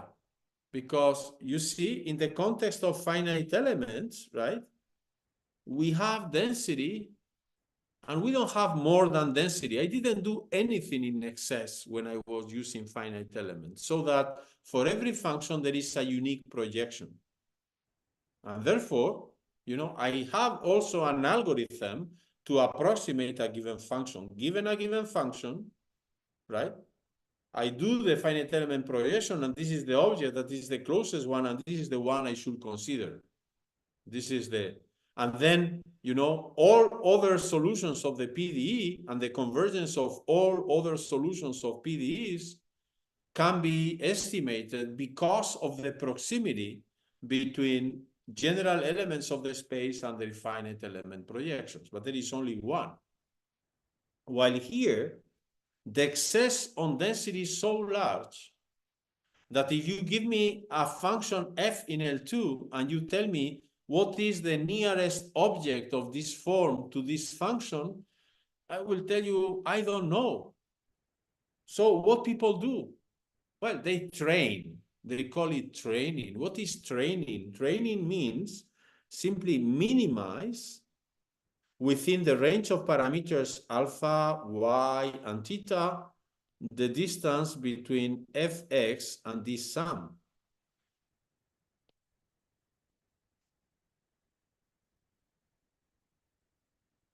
Say in L2. This is what training means. But is it clear that there is a global minimizer? Well, it's not clear there is a global minimizer. Well, maybe then you regularize the parameters a little bit, you add a coercivity, right? Here by adding the modulus of the parameters, and then, okay, we made the problem coercive. But yet, now you will have a minimizer, but is the minimizer unique? Well, for uniqueness of the minimizer, you need convexity. Is this functional here convex? Well, when we are dealing with finite elements, yes, because we are thinking on projections into subspaces, linear subspaces. But here, these parameters y and theta are entering non-linearly in the ansatz through the nonlinear function sigma, which is always nonlinear. Even the ReLU is nonlinear. It is piecewise linear, but it's globally nonlinear. So this is not convex at all. So I don't know how many minimizers there are. Okay, so we are flexible. We say no problem. When there are many minimizers, just choose the one you prefer. Just choose one at random. Well, still, but I have to find at least one minimizer. Is that easy to do? Well, I have to minimize a function which is non-convex. This is not so easy. So what do? We apply some kind of stochastic gradient descent algorithm. And with this, you have already many of the ingredients that are being used in machine learning.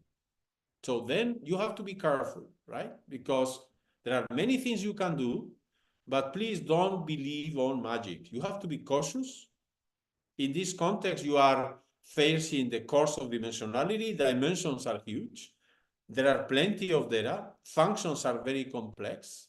And furthermore, you have decided to adopt an approach in which you are breaking many of the rules of traditional applied mathematics. And in particular, you train by optimizing parameters in a non-convex problem in which, yes, of course, you ask the machine, do a stochastic gradient descent, and the machine will give you something. And of course, when the problem is very complex, you will try and you will say, oh, I'm happy with this because, it's working 93% of the time. But as we said the other day, will you go to, get into eye surgery, laser eye surgery, to a clinic that is succeeding 92% of the time? Under the risk that if you are one of these 8%, then you are blind when you get out of the clinic? Or will you buy tickets to an air company that offers you 92% safety? If you know that 8 out of these 100 airplanes are crashing? Never. So that's the point, right? So there are many things that are so complicated that we don't have any clue that these kind of technologies can be a good solution, at least a priori, some kind of preconditioning. But if you want something really elaborate and trustworthy, you really need to project all your mathematical know-how to determine to which extent, the results you obtain this way are, reliable. Okay? Very good. So this is precisely what I was telling you. What is often done in machine learning? People adopt some kind of neural network architecture. There are all kinds of architectures. Of course, people in computer science are very good. Depending on the different applications, they have explored many different architectures. They know by practice what is the best possible architecture. You give me the data, you give me the labels. I cook a huge, say, least square problem that I penalize, I regularize a Latikov to guarantee coercivity. And then I say, okay, let me train the parameters in each of these neurons where I have an alpha and y and a theta. Huge number of parameters. So non-convex optimization problem in very high dimension. I run some stochastic gradient descent. I get the parameters and I get the neural network, and then I check how well this is feeding the data and how well is generalizing. Okay? And then depending on what is the architecture you have chosen, what is the activation function, what is the loss function, how much penalize your parameters, you will find different configurations. And then you will test whether this one is good enough or it needs to be refined. But all this remains very much heuristic. What we don't to do from a math perspective is to understand what is going on, explain, and maybe get some ideas to do all this, better and also cheaper. Cheaper because nowadays the training, for instance, of these large language models is something that is, not only very expensive, but really an energetic crime, right, from a climate perspective. And there is certainly a lot of work to do because, when you look to the possible architectures of neural networks, they are very, very diverse. And therefore, there is plenty of room for each of these architectures to really try to apply our program and try to understand why they behave the way they do. In that setting, as I mentioned the other day, we have this short dissemination paper published by Siam News. And then we have also published a number of articles. I think I mentioned this one yesterday in the context of tar-pike theory, right? Tar-pike control with applications also to residual neural networks.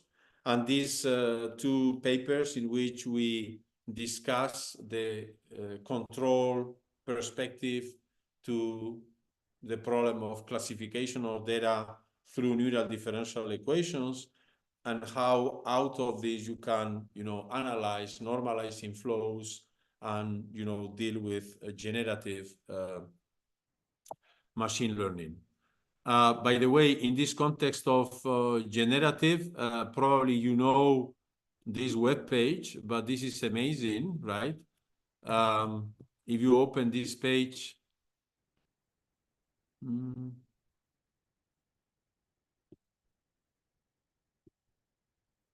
No, this is not.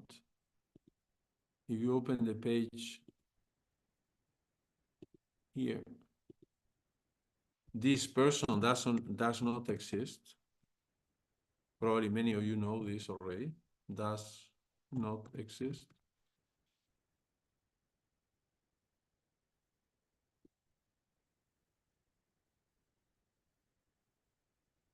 Okay, so this is a person that doesn't exist.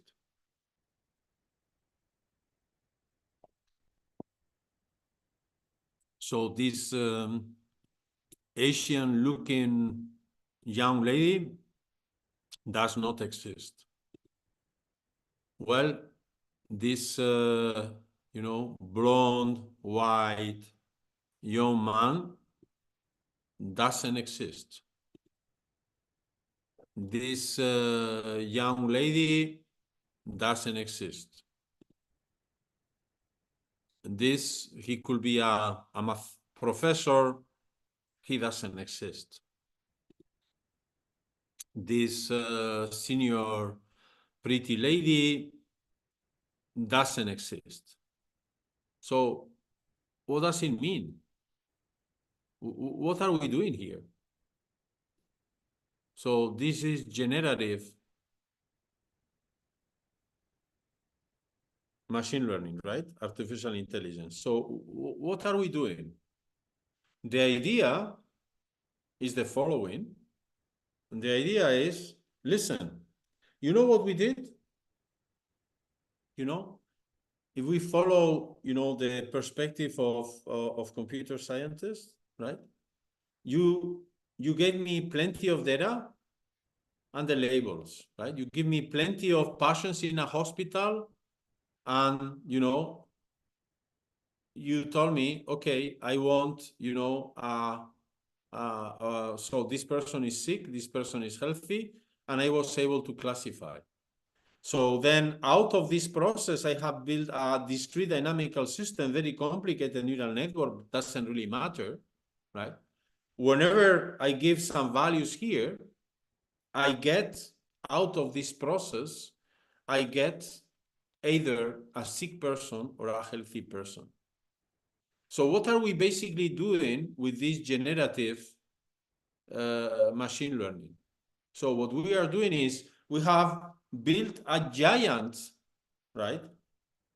We have built a giant neural network that out of many images of many persons has identified a number of features, right? Now, in this page, in which every time you click, you see the face of a new person that doesn't exist, what occurs?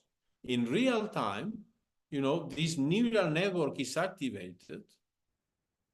The parameters of the initial value are taken randomly. And because the neural network has been trained to match human photos of human faces, this neural network is leading you to a new, final state, which doesn't correspond to one of the previously existing photos of human beings, but somehow interpolates out of all of them, and you get a new picture of someone that doesn't actually exist. Of course, people have, nose, eyes, mouth, ears, and so on, all the characteristics of humans. And, initially, the results were not that convincing, but nowadays they are, right? So you look to the images this is generating, and it's very hard to say why this person doesn't exist. Do you see anything strange in this photo that lets you think that this person doesn't exist, that this is not a human face?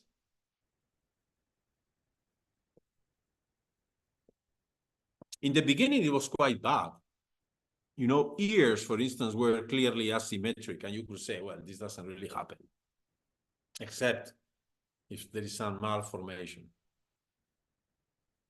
But here, when I see this photo, frankly, I don't see anything that makes me believe that this is not really a person. Does anyone in the room see any sign that this is a fake photo?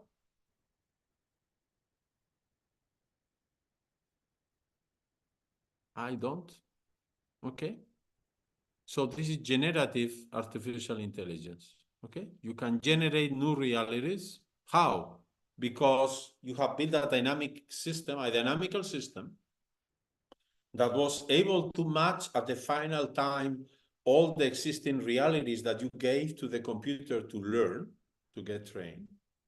And therefore now, when you give him a new initial datum, right, what you see in the end is something new, so it doesn't really correspond to an existing person, but is very believable, right? This is what we are doing. So, but you see, again, in this context, you can think in terms of dynamical systems, right?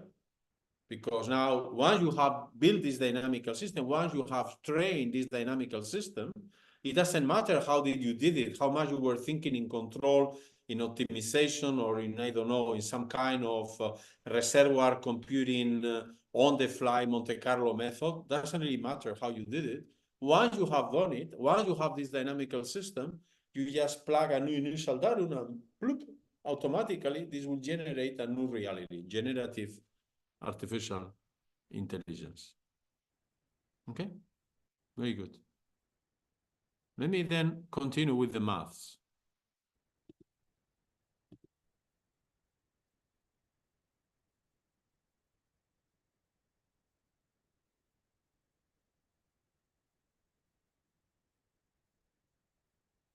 Okay, very good. Okay, so what are the tools we have? We have learned plenty of things about control. So we can say that control was first to help machine learning. This is true to a large extent, but not completely, as I have mentioned you before. This is also important to keep in mind. When mathematicians will consider that a problem is solved, we are formulating the problem sometimes in these terms. So you are letting the work of computing the rank of this matrix to be checked. You say, oh, exercise, check the rank. Yeah, who can check this rank when the dimension of the system is huge? No one. You need the help of computers, and you even need the help of artificial intelligence to build new algorithms for multiplying big matrices, because otherwise this cannot be realized. So you see that, you know, as I said the first day, the history of mathematics is non-linear, right? We try to make it chronologically ordered and linear, but in fact, it's never the case. I mean, our narrative can be chronologically ordered, but things occurred in a very, very non-linear and random manner, right? Okay, so Archimedes was born in Sicily, and Fourier was born in Paris, and Euler, I don't know, in Ukraine or where it was, right? Or no, Banach was in Ukraine, and you know, it's very hard to put a clear order. Very good. So then the same happens here. We thought that control was mature, was done, and now control comes to explain what machine learning is doing. But not. Machine learning is also feeding back to control theory and is now allowing us to do things that until now were not feasible. And this opens new opportunities for control. So control and machine learning are twin, you know, disciplines connected by a bridge that in which, you know, people are walking in both directions, mutually enriching the two fields. Okay? Very good. So let me then explain to you how this neural differential equation system operates and why you can succeed on classifying items using this neural differential equation, and why we can understand that from a control perspective. So I think I mentioned this problem in the first day. I want to build a machine to classify trash, right? So for instance, here in Germany, when you go to the supermarket, you buy bottles. When bottles are empty, you bring them back to the supermarket, and the supermarket gives you money. And there is a robot, there is a machine in which If you put a plastic bottle, you get 25 cents. If you put a glass bottle, you get 8 cents. I mean, you can try to trick the machine, you will not succeed. Plastic, you get 25. Glass, you get 8. This gives you also the idea that, the government is enhancing using even less plastic than glass because plastic is polluted much more, right?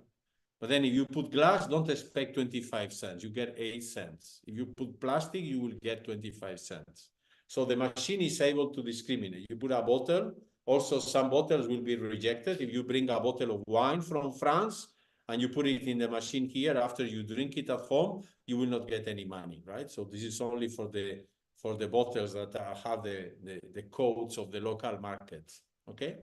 So you will not trick the machine. The machine will give you either 0 or 8 for a registered glass bottle or 25 for a registered plastic bottle, but is able to discriminate.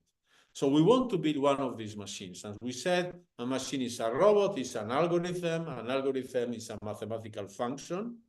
So I am doing supervised learning.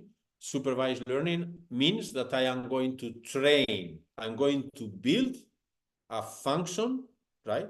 Inspired on neural network methodologies, right? So that this function takes each of these items and brings them to the corresponding basket. So yellow basket for plastic, green for glass, and so on. So there are 4 labels for the 4 different baskets in the space, for instance, R2. So M, the arrival space, is 2. And D is the dimension of each object. I identify an object with its image, and the image is a number of pixels. So this image is living in a high dimensional Euclidean space. So D is large. So now, how do I build this function? I take some points of reference to learn. So I take this collection of 8 items which are yellow, 8 items that are green, and so on.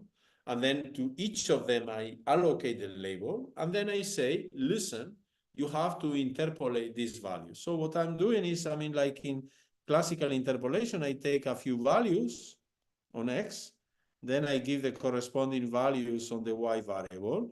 With this, I have a function, and then when you give me a new element here, I tell you, well, the most likely value is this. Okay, very good. And as I have shown you the other day in this video done by Borjan Geskowski, now at INRIA Paris, if you do this carefully and you train the coefficients of this neural differential equation properly, you succeed on the classification. Okay? So why is that? Well, this is explained in a paper in collaboration with Domenech, published last year in Science Review. The statement is very long, but it simply says, yes, we can. Okay. What is what we do? Let me explain you the principle, and then we can go back to the statement. The principle is the following. So why these ResNets with this ReLU activation function, recall, right? The ReLU, flat, 0 to the left, linear to the right. Why these functions generate dynamical systems that are able to properly solve the problem of classification. Let's see. What is this ODE doing? Let me take one point, X, at a given time. So a photo that is evolving from this disordered photo folder into the corresponding location. So this image is evolving in the Euclidean space before it goes to the corresponding folder, hopefully with success. So you are on a given location, X of t, in your Euclidean space. And then the ODE tells you, well, you should evolve with a velocity in a direction and with a velocity which is given by the formula on the right. What is this formula on the right? The formula on the right says, well, the value is related to sigma. Well, but sigma is either 0 or linear. So there are two possibilities. Either the product here, I mean, a dot x plus b, either here this is negative, and then sigma is 0, and then the photo doesn't evolve, because the velocity is 0, doesn't move. Or, when a dot x plus b is positive, then sigma is linear, the sigma disappears. This is a linear differential equation, and the solution evolves exponentially according to this evolution equation. So basically what we are doing, as indicated in these drawings here, we are cutting a space into two halves, freezing half of the space and making the other one evolve in the direction of the wind that is indicated by W. So by the way, what are the dimensions here? As I said, X is an image living in RD. So think on X as being a column vector with D components. The derivatives, of course, are the derivative of each component. W is a column vector. So there are here D parameters to be chosen, D controls. Sigma is just a number, it's a scalar. And it's applied to numbers, so this has to be a number. Therefore, B is a number, A is a vector, is a row vector that is multiplied scalarly with the column vector X. So I repeat, X is a vector in RD, are the data we are interested in. We want to preserve all the characteristics of the data, the D dimensions. X is in RD. B is a scalar. A is a vector. A scalar X is a number. Number plus number, number. Sigma is applied to numbers, I get a number. And this is multiplied by a column vector, and then I get a velocity vector field. Okay, so we have D controls here, D controls here, and 1 control here. So I have here 2 plus D, 2D plus 1 controls, right? So there is plenty of room.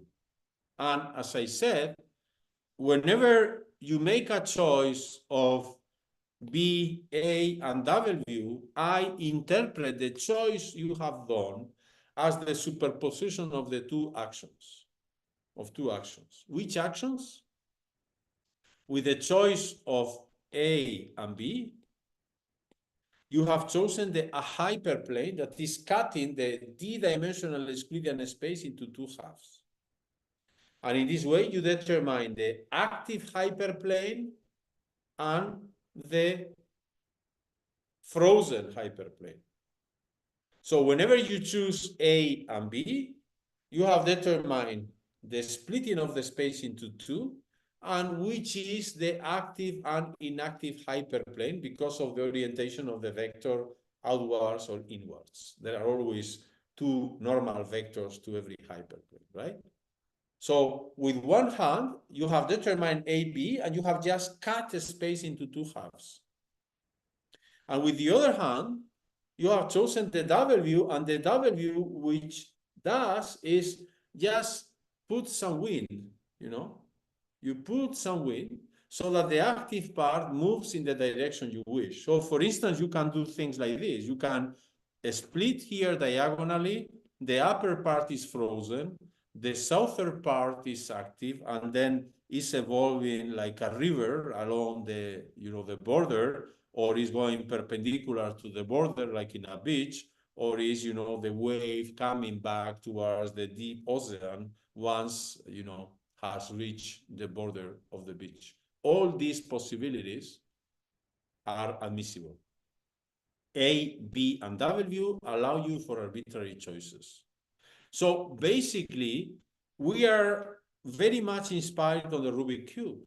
So what are we doing in the Rubik Cube? In the Rubik Cube, in every motion, we keep half of the cube frozen while the other one is rotating in a strategic direction. And we know that with the concatenation of a finite number of such motions, in which with one hand we hold half of the cube frozen while the other one is rotating with the other hand, with a finite number of motions, we are able to classify or solve the Rubik cube from this configuration that was disordered to this one, which is an admissible solution. Why? Because all micro phases that are yellow are in the same phase. We have cluster data, we have cluster micro phases according to their colors. So it's really the same kind of problem, the same kind of methodology, and the ReLU together with this neural differential equation is the simplest model that allows you to mimic this, say, iterative dynamics or strategy for solving the Rubik cube. What the theorem I have shown you says is that if you are in dimensions 2 or higher, of course not in 1D, because in 1D points collide, if you are in dimensions 2 or higher, you give me a finite number of data in any dimension, regardless what is the cardinal of data you give me. If you give me clusters, regardless also how many clusters you give me, I can always build these coefficients of the neural differential equation that are piecewise constant with a finite number of jumps so that I succeed on the classification. It's the same idea as in the Rubik cube. Regardless how complex the Rubik cube is, if you are patient enough, you can solve it. You will need, of course, more and more motions when the number of phases increases. Okay? And what is the mathematical proof? The mathematical proof is induction. Because I have to deal with an arbitrary number of data, the best I can do is just induction. So let me show you an exercise. How does the induction go? In this case, I am almost done. I was in 2D, right? Just to make the representation easy. I had 3 categories of data, the blue data, the green data, and the red data. And there were 3 baskets. So actually the blue basket is the upper bound, the red basket is the lower bound, and the intermediate basket is the green one, right? And the game was very simple. You have to take all these items and place them in the corresponding basket according to the color. There are 3 blue items. There are 3 green items and 3 red items. When I check, I see, oh, but the exercise is almost done. Out of the 9 points, 8 of them are well classified. Only 1 of them is badly classified. I check and I see these 2 blue are the good location. These 3 green are in the green good location, and these 3 red are in the good location. Now I have to put this blue up here to finish the exercise. But of course, I have to do that without undoing the classification of the 8 others, right? So the induction principle requires that if I have to do this with an arbitrary number of data n, I have to show that once I have classified n, I can classify the n plus 1, but of course without undoing the classification of the previous n. Okay? How can I do that? Well, now I am showing you a video of how this works. I let you see the video for a second, and I will be back with you with the interpretation of the video.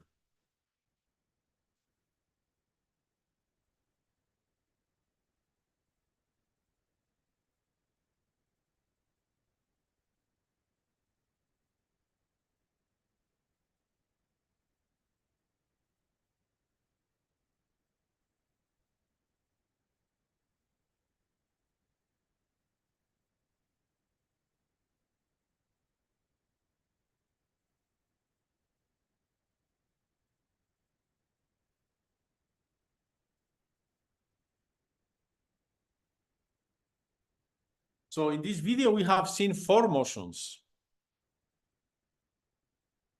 1,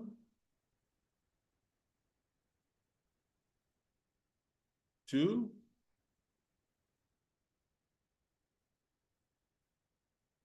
3, and 4. So this means that what we see here is the evolution of a neural differential equation in dimension 2 that is taking all these points that were initial data for this neural differential equation that have evolved during a time interval in 4 arcs. In each of these arcs, the coefficients A, B, and W have been chosen strategically. And what I have seen is that in this switching system, in which I first make a choice of the parameters, after some time I switch, after some time I switch again, and I switch again, the output of this process is that all points get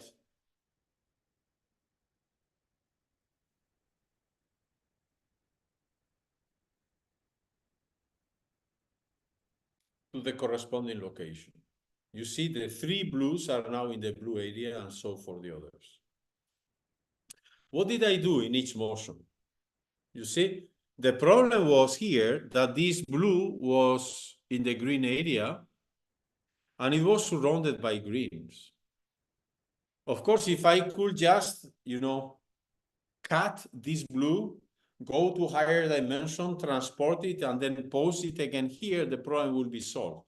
But no, I have to do that within this two-dimensional dynamical system without exiting the 2D. How can I do that? Well, in the video, what you see is 4 motions, 4 different choices of the controls. In each sub-interval, what you see is a dark area. The dark area is the one that doesn't move. And the light area is the one that evolves. So what I do is I choose a cutting hyperplane, just vertical, horizontal to make, the visualization simpler. I just choose the cutting hyperplane, horizontal or vertical, and the dark area is the one that doesn't move. And then in the other remaining area, I just make motions that are horizontal or vertical. So let's see it for the last time. Left frozen, right goes up. Down frozen, upper part goes left. Upper half frozen, the down goes left. And finally, left frozen, the right goes up. And this is done. So what is the magic? Well, the magic, the difficulty, of course, the first difficulty is that these two are aligned. So the first motion was just to break the alignment. So I just push this green a little bit. Now the blue is horizontally isolated. So I take all the upper part and push it to the left. All the down part, push it to the left so that the blue is isolated to the right, and then it's sufficient to push up. Right? So I repeat. First motion just to break this alignment. Once this alignment is broken, blue is in a single horizontal line. I push up first the upper part to the left, then the down part to the right. And once the blue is to the almost right, I push it up. And that's all. Okay. Very good. So then there are many, many different directions in which, we have been working, and there is plenty of work to be done. It will be very lengthy to discuss all these perspectives. So one of them maybe is to consider more genuinely nonlinear neural networks. Like you see, this is a work by our PhD student Martin Hernandez. This is a genuine nonlinear neural network, which is not incremental anymore. It's not a residual neural network, but it's just, you move from one configuration to the next by a nonlinear action of sigma in an iterative manner. This cannot be interpreted anymore as a differential equation, but the ideas, the understanding we have gained through the ResNet, the differential equations, allow us also to explain how this neural network can now operate. Now we have to pay a little bit attention to the model, right? In the following sense. So now what are the dimensions now in this model? So here the notation changes slightly because the sigma here now is a vector valued sigma. Why? Because, you know, x is in RD and I want x k plus 1, the input x and the output x have to be in RD. So they have to be vectors, right? For this to be vector, now sigma has to be a vector. Therefore, I am applying the sigma, you know, coordinate-wise. So this means that I have here these sigmas, because I have these sigmas, and here I have d plus 1 coefficients. So here now I have in every step d times this plus 1 coefficients. So the architecture changes slightly. And the way this introduces geometric deformation of the Euclidean space is also slightly different. Let's think, for instance, in 2D. In 2D, what does a sigma do? Well, we have learned what a sigma does. We have understood, right, that the sigma is splitting, once you choose the coefficient A and B, the sigma splits a space into two halves according to this separating hyperplane, and then maps a half space into the zero, and all the others evolve linearly in case sigma is the ReLU. So this is the kind of operations you do with one single sigma. You cut the space into two halves. So all points that are to one side of the hyperplane coagulate, collapse into zero. And the others are kept distinct, right? Aligned according to the distance to the hyperplane, right? Okay. But of course, when you do this kind of operations, you have to be very careful. This is why the drawing here was also done carefully. The two blues are collapsing here into the blue. Because you see, once in this iterative process, you make a mistake, and for some reason you have chosen this hyperplane so that the red and the green go together to the zero, each of these maps is injective and you will not separate them again. Okay, so you are doing this with one component, but because you have a sigma vectorial, you can do that in the two components. So meaning you have two hyperplanes. And because you have two hyperplanes, what is the motion that this sigma sigma will introduce with these two hyperplanes on the plane? Well, it will split the space, the plane, into four sectors. The sector that is to the left of both of them, the one in white, collapses in zero. And you see that in this case, this is badly done because 2 points of different colors are collapsing into the same 0 point. You will not be able to undo that. And then the points in the other, right, in the plus part, you know, will move in freely in the first quadrant, while the points which are in the other two sectors, because one of the components is zero, will either go to the vertical axis or to the horizontal axis. So this is what you are doing in every step in 2D. And in this way, you can see that this allows us also to classify items, right, successfully in a finite number of steps with a number of steps and a complexity that we can estimate. So as I said, the dynamics here is harder to understand. We are farther away from differential equation, but it's the same ideas of understanding the cubic, Rubik-like geometry of every motion and then concatenating them properly. This is one possible path. There are others. There are directions in which we are also working. This is a recent paper with Antonio Alvarez and Arsalan Sliman that was visiting us last spring, in which we show how, of course, in between Sibenko, that was doing everything static, piling up many neurons, and our strategy that was just using one neuron in a deep neural network. You can build plenty of intermediate strategies so that when you, in every time step, you add more neurons, P neurons, then you can do the same work, but of course you reduce the number of switches you need, right? But of course, then the exercise is harder to do, right? Because, you know, with one single neuron, we said in every step, we are already using the two hands. Once to cut, you know, one hand to cut the space into two halves, the other one is to push the active subspace in the correct direction. When you are combining P neurons, it means that in every time step, you have to figure out how you coordinate, like Shiva, right? You have to coordinate two P arms. And this is very complicated.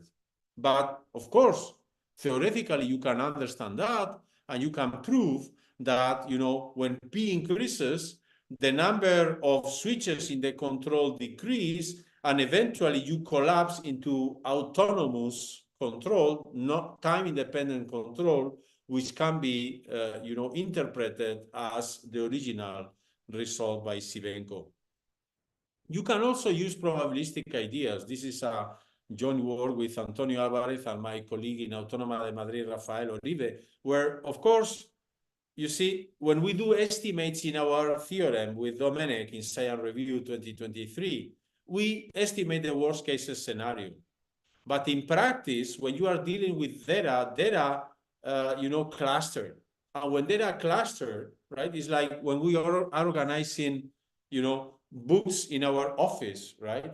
When data cluster, you have a pile of books in, you know, on functional analysis, the same topic, you don't classify them one by one. You just take this chunk of books and put it in the shelf together because they all belong to the same category.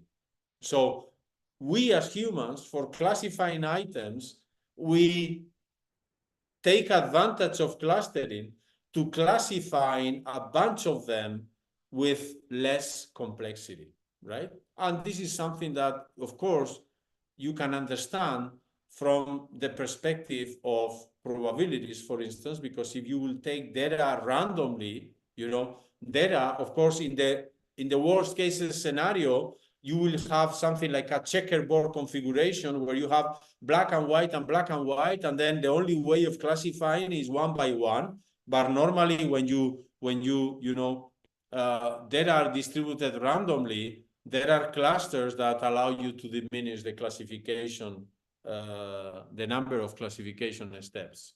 Another very interesting link is with domain decomposition and splitting techniques that we have discussed in the context of traveling waves.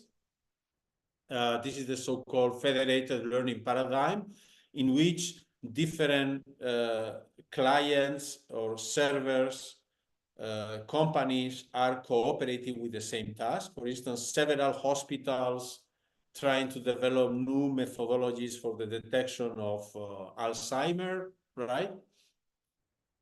Then, yeah, hospitals are willing to cooperate in these new detection methodologies, but of course they cannot share data.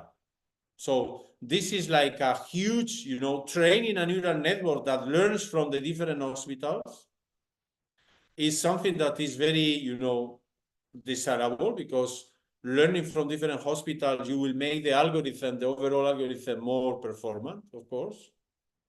But, you know, this is a kind of a splitting optimization problem. The training of this neural network is like a optimization process under splitting.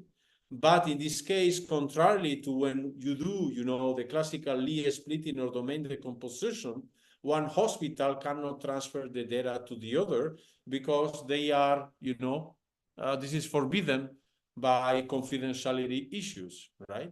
The same as, I don't know, if Renault and Volkswagen decide to develop new algorithms for autonomous car braking, they will not share, you know, the telephone numbers of the clients, right?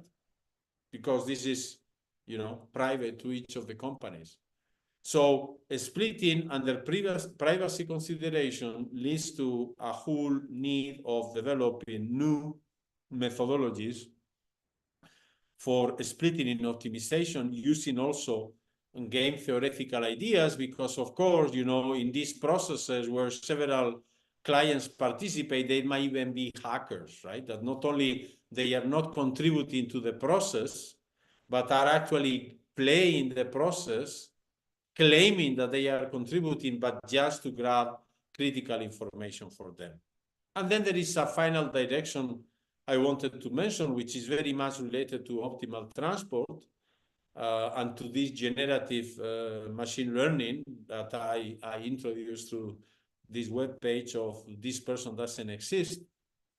Because after all, we have considered these neural differential equations, and we have proved that these neural differential equations, because of the very nonlinearity sigma, they have this very property that are able to simultaneously control many data to the corresponding destination. And if you interpret this ordinary differential equation as the characteristics of a transport equation, you can also interpret that through this very peculiar transport equation, because the vector field has this neural architecture, we are able to transport mass. So this leads to a new topic, which is somehow related to optimal transport, but which is not optimal transport, is more like a neural transport, because now I'm transporting mass, not optimally according to the classical, say, Monge-Kantorovich formulation, but, you know, under the constraint of the vector field being neural, of this fulfilling this very particular ansatz. These are some of the connections. There are, of course, very many, but I think is the right time to finish here and let you formulate questions, if any. Thank you for your attention.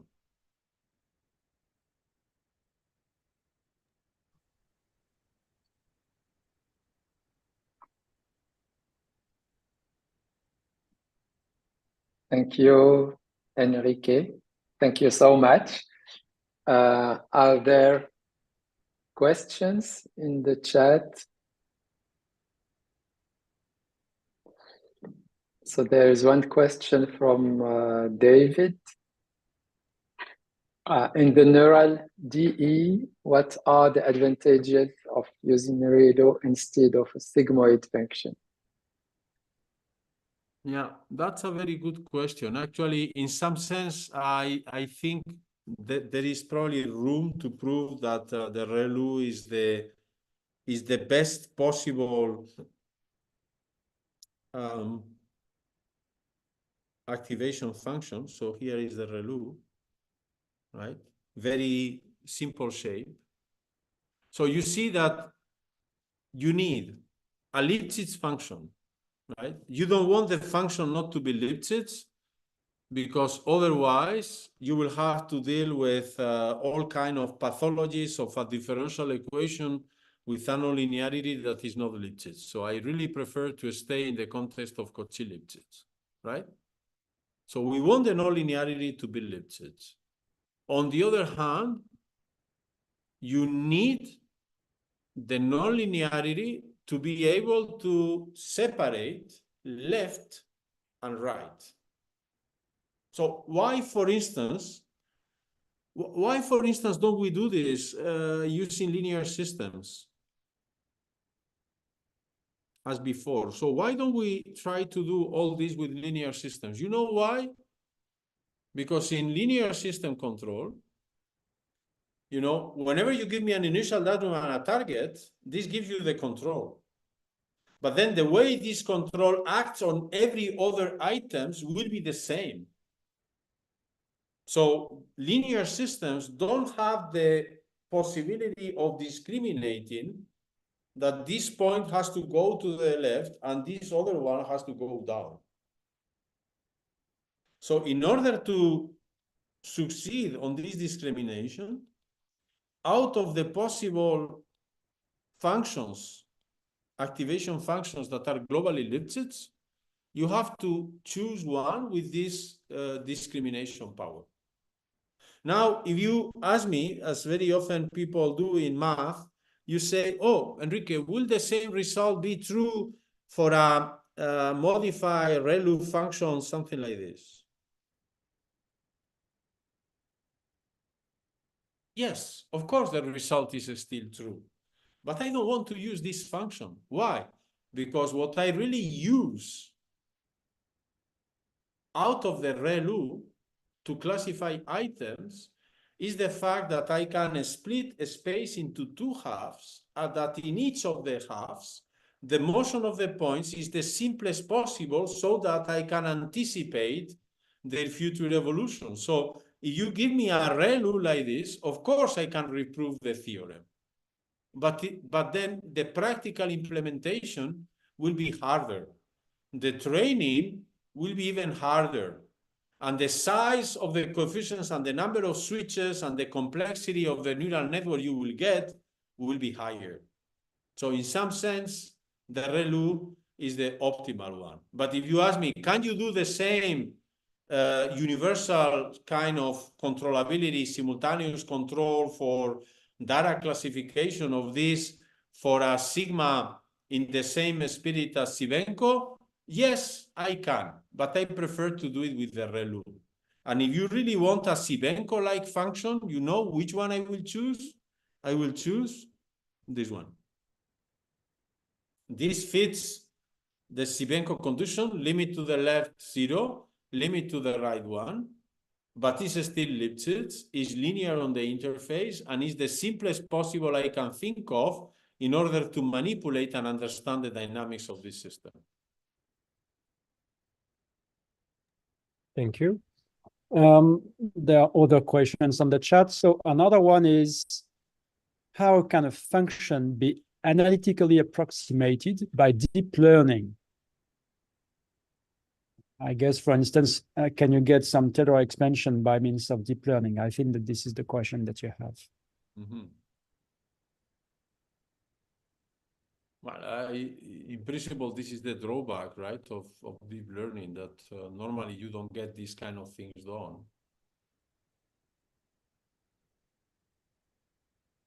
That's precisely the point, right? So Taylor expansion, finite elements, Fourier coefficients, Gauss interpolation, all these approximation methods lead to formulas to compute the approximation coefficients. While here, as I have explained before, you do least squares for a non-convex optimization problem. You don't actually know whether you are getting a true approximation, right? You are getting close. But how do you guarantee that you are really converging in practice, right? Of course, reality is very robust, right? I mean, if you take plenty of photos of cloudy skies, you give them to a neural network. The neural network learns. Then you take another initial datum, you run this neural network, and you see what the output is. You will get another cloudy sky. And you will look to this sky, and it will take time for you to realize that there is something fake.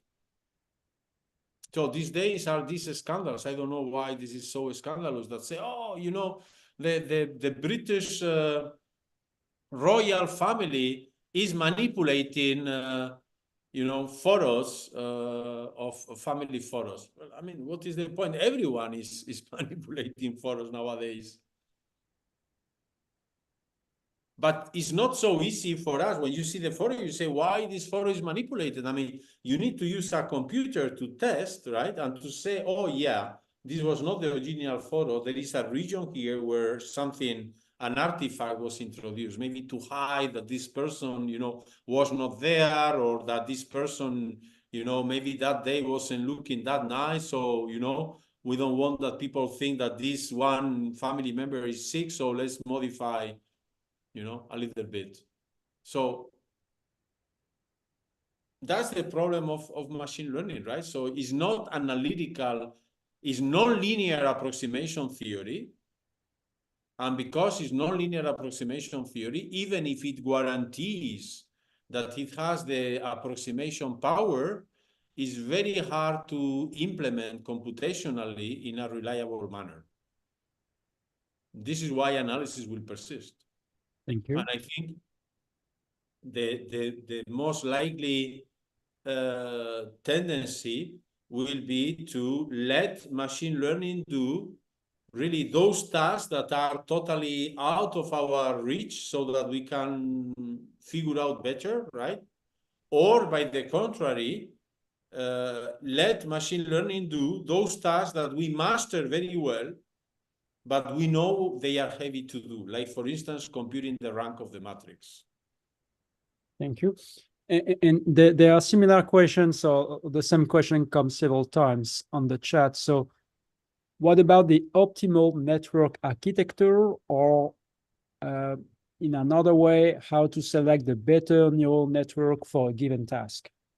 Yeah, I mean, this is a matter of experts and practice, right? So this is like, yeah, you can have the medicine diploma, but then if you want to be a good, traumatologist, you need a lot of years of experience and then work on specific cases. So I don't think there is a general answer to this, right? There are some general recipes. Remember always the Occam razor principle. The simpler you do, the better, right? And you go into more sophisticated networks only when needed, right? But for instance, this attention mechanism of the large language models, right, of ChatGPT, that is being used in ChatGPT, has been a revolution, right, in the context of language processing, right? But this was for language processing. So when you are talking about this and you get into applications, it's not the same classifying, radiographies in a traumatologist clinic, right? Than translating languages or dealing with voices or so. All this becomes very specialized, and there is not a general answer. There are general principles, but not systematic answers. This has to be done case by case, depending on the application. This is why there is such a huge demand of mathematicians and computer scientists and data scientists now in the job market, right? Because, I mean, it's not automatic, right? It's not that you install MATLAB and then you just click and you get the result. No, it's that if you are working in a company that is, I don't know, optimizing delivery of sandwiches, of the new food delivery network in a big city, in Paris or in Marrakesh, and you want to optimize the roads, well, you need people working in hard, right, to do it for this specific application. And if you want to optimize in your company the detection of defective products, so before delivering them, well, this will also require a lot of effort oriented to the kind of products you are producing and the kind of defects that your products can have, and also discriminating what are the defects that have the worst impact, right? Because maybe being apparently minimal, they produce bad functioning of the product that will frustrate a lot the consumers. So all this needs a very careful in-house treatment, and this has to be done case by case and according to the demands of the clients, the customers, the producers, the legal regulations, and so on. And this is something that will ongo forever, right? Because it's not something that you do today and is valid forever, because regulations are changing. CO2 emissions, regulations are changing. What was admissible yesterday is not admissible today, but more probably even less tomorrow. So you need to keep refreshing, reworking, and you need to keep your team updated. And this is why, it's so great for us. So many opportunities for the young people, right? But precisely because there is not an easy answer to the questions you have formulated. Yes. Thank you, Enrique. So I think this is a good time to stop now. There are further comments on the chat, but I think that we should stop at some point. Thank you so much for these wonderful lectures. I think that all of us really enjoyed. This was really interesting, really good. So this will be on YouTube. So if people want to have a look, a new look at your videos. And thank you again. Really, I think that we really appreciate it. And this was a wonderful thing, a lot of effort. I guess that you did a lot of work to prepare these lectures. So thank you again, Enrique, for this. It was my pleasure. Thank you to all of you, especially to those that still, number of them that are there after 6 long hours, or 9 actually. So, of course, I will be happy to answer any question that people might have by email. I think also, Abdul, you have made the slides available, so there are references. Well, of course, forgive me, there will be some typos, and there might be things that are not totally precise on the slides. I mean, this cannot be the complete truth, right? But I will be happy to communicate if there is any, further question or request of material. And and hopefully we'll have the opportunity to meet in person soon also. Avec grand plaisir. Merci beaucoup, Enrique. Bientôt. Merci encore. Merci infiniment. Alors, Merci. merci. Ciao. Au revoir. Salutations, Merci, Denis. Abdou. Au revoir. Merci à tous. Ciao. Merci beaucoup. Mm.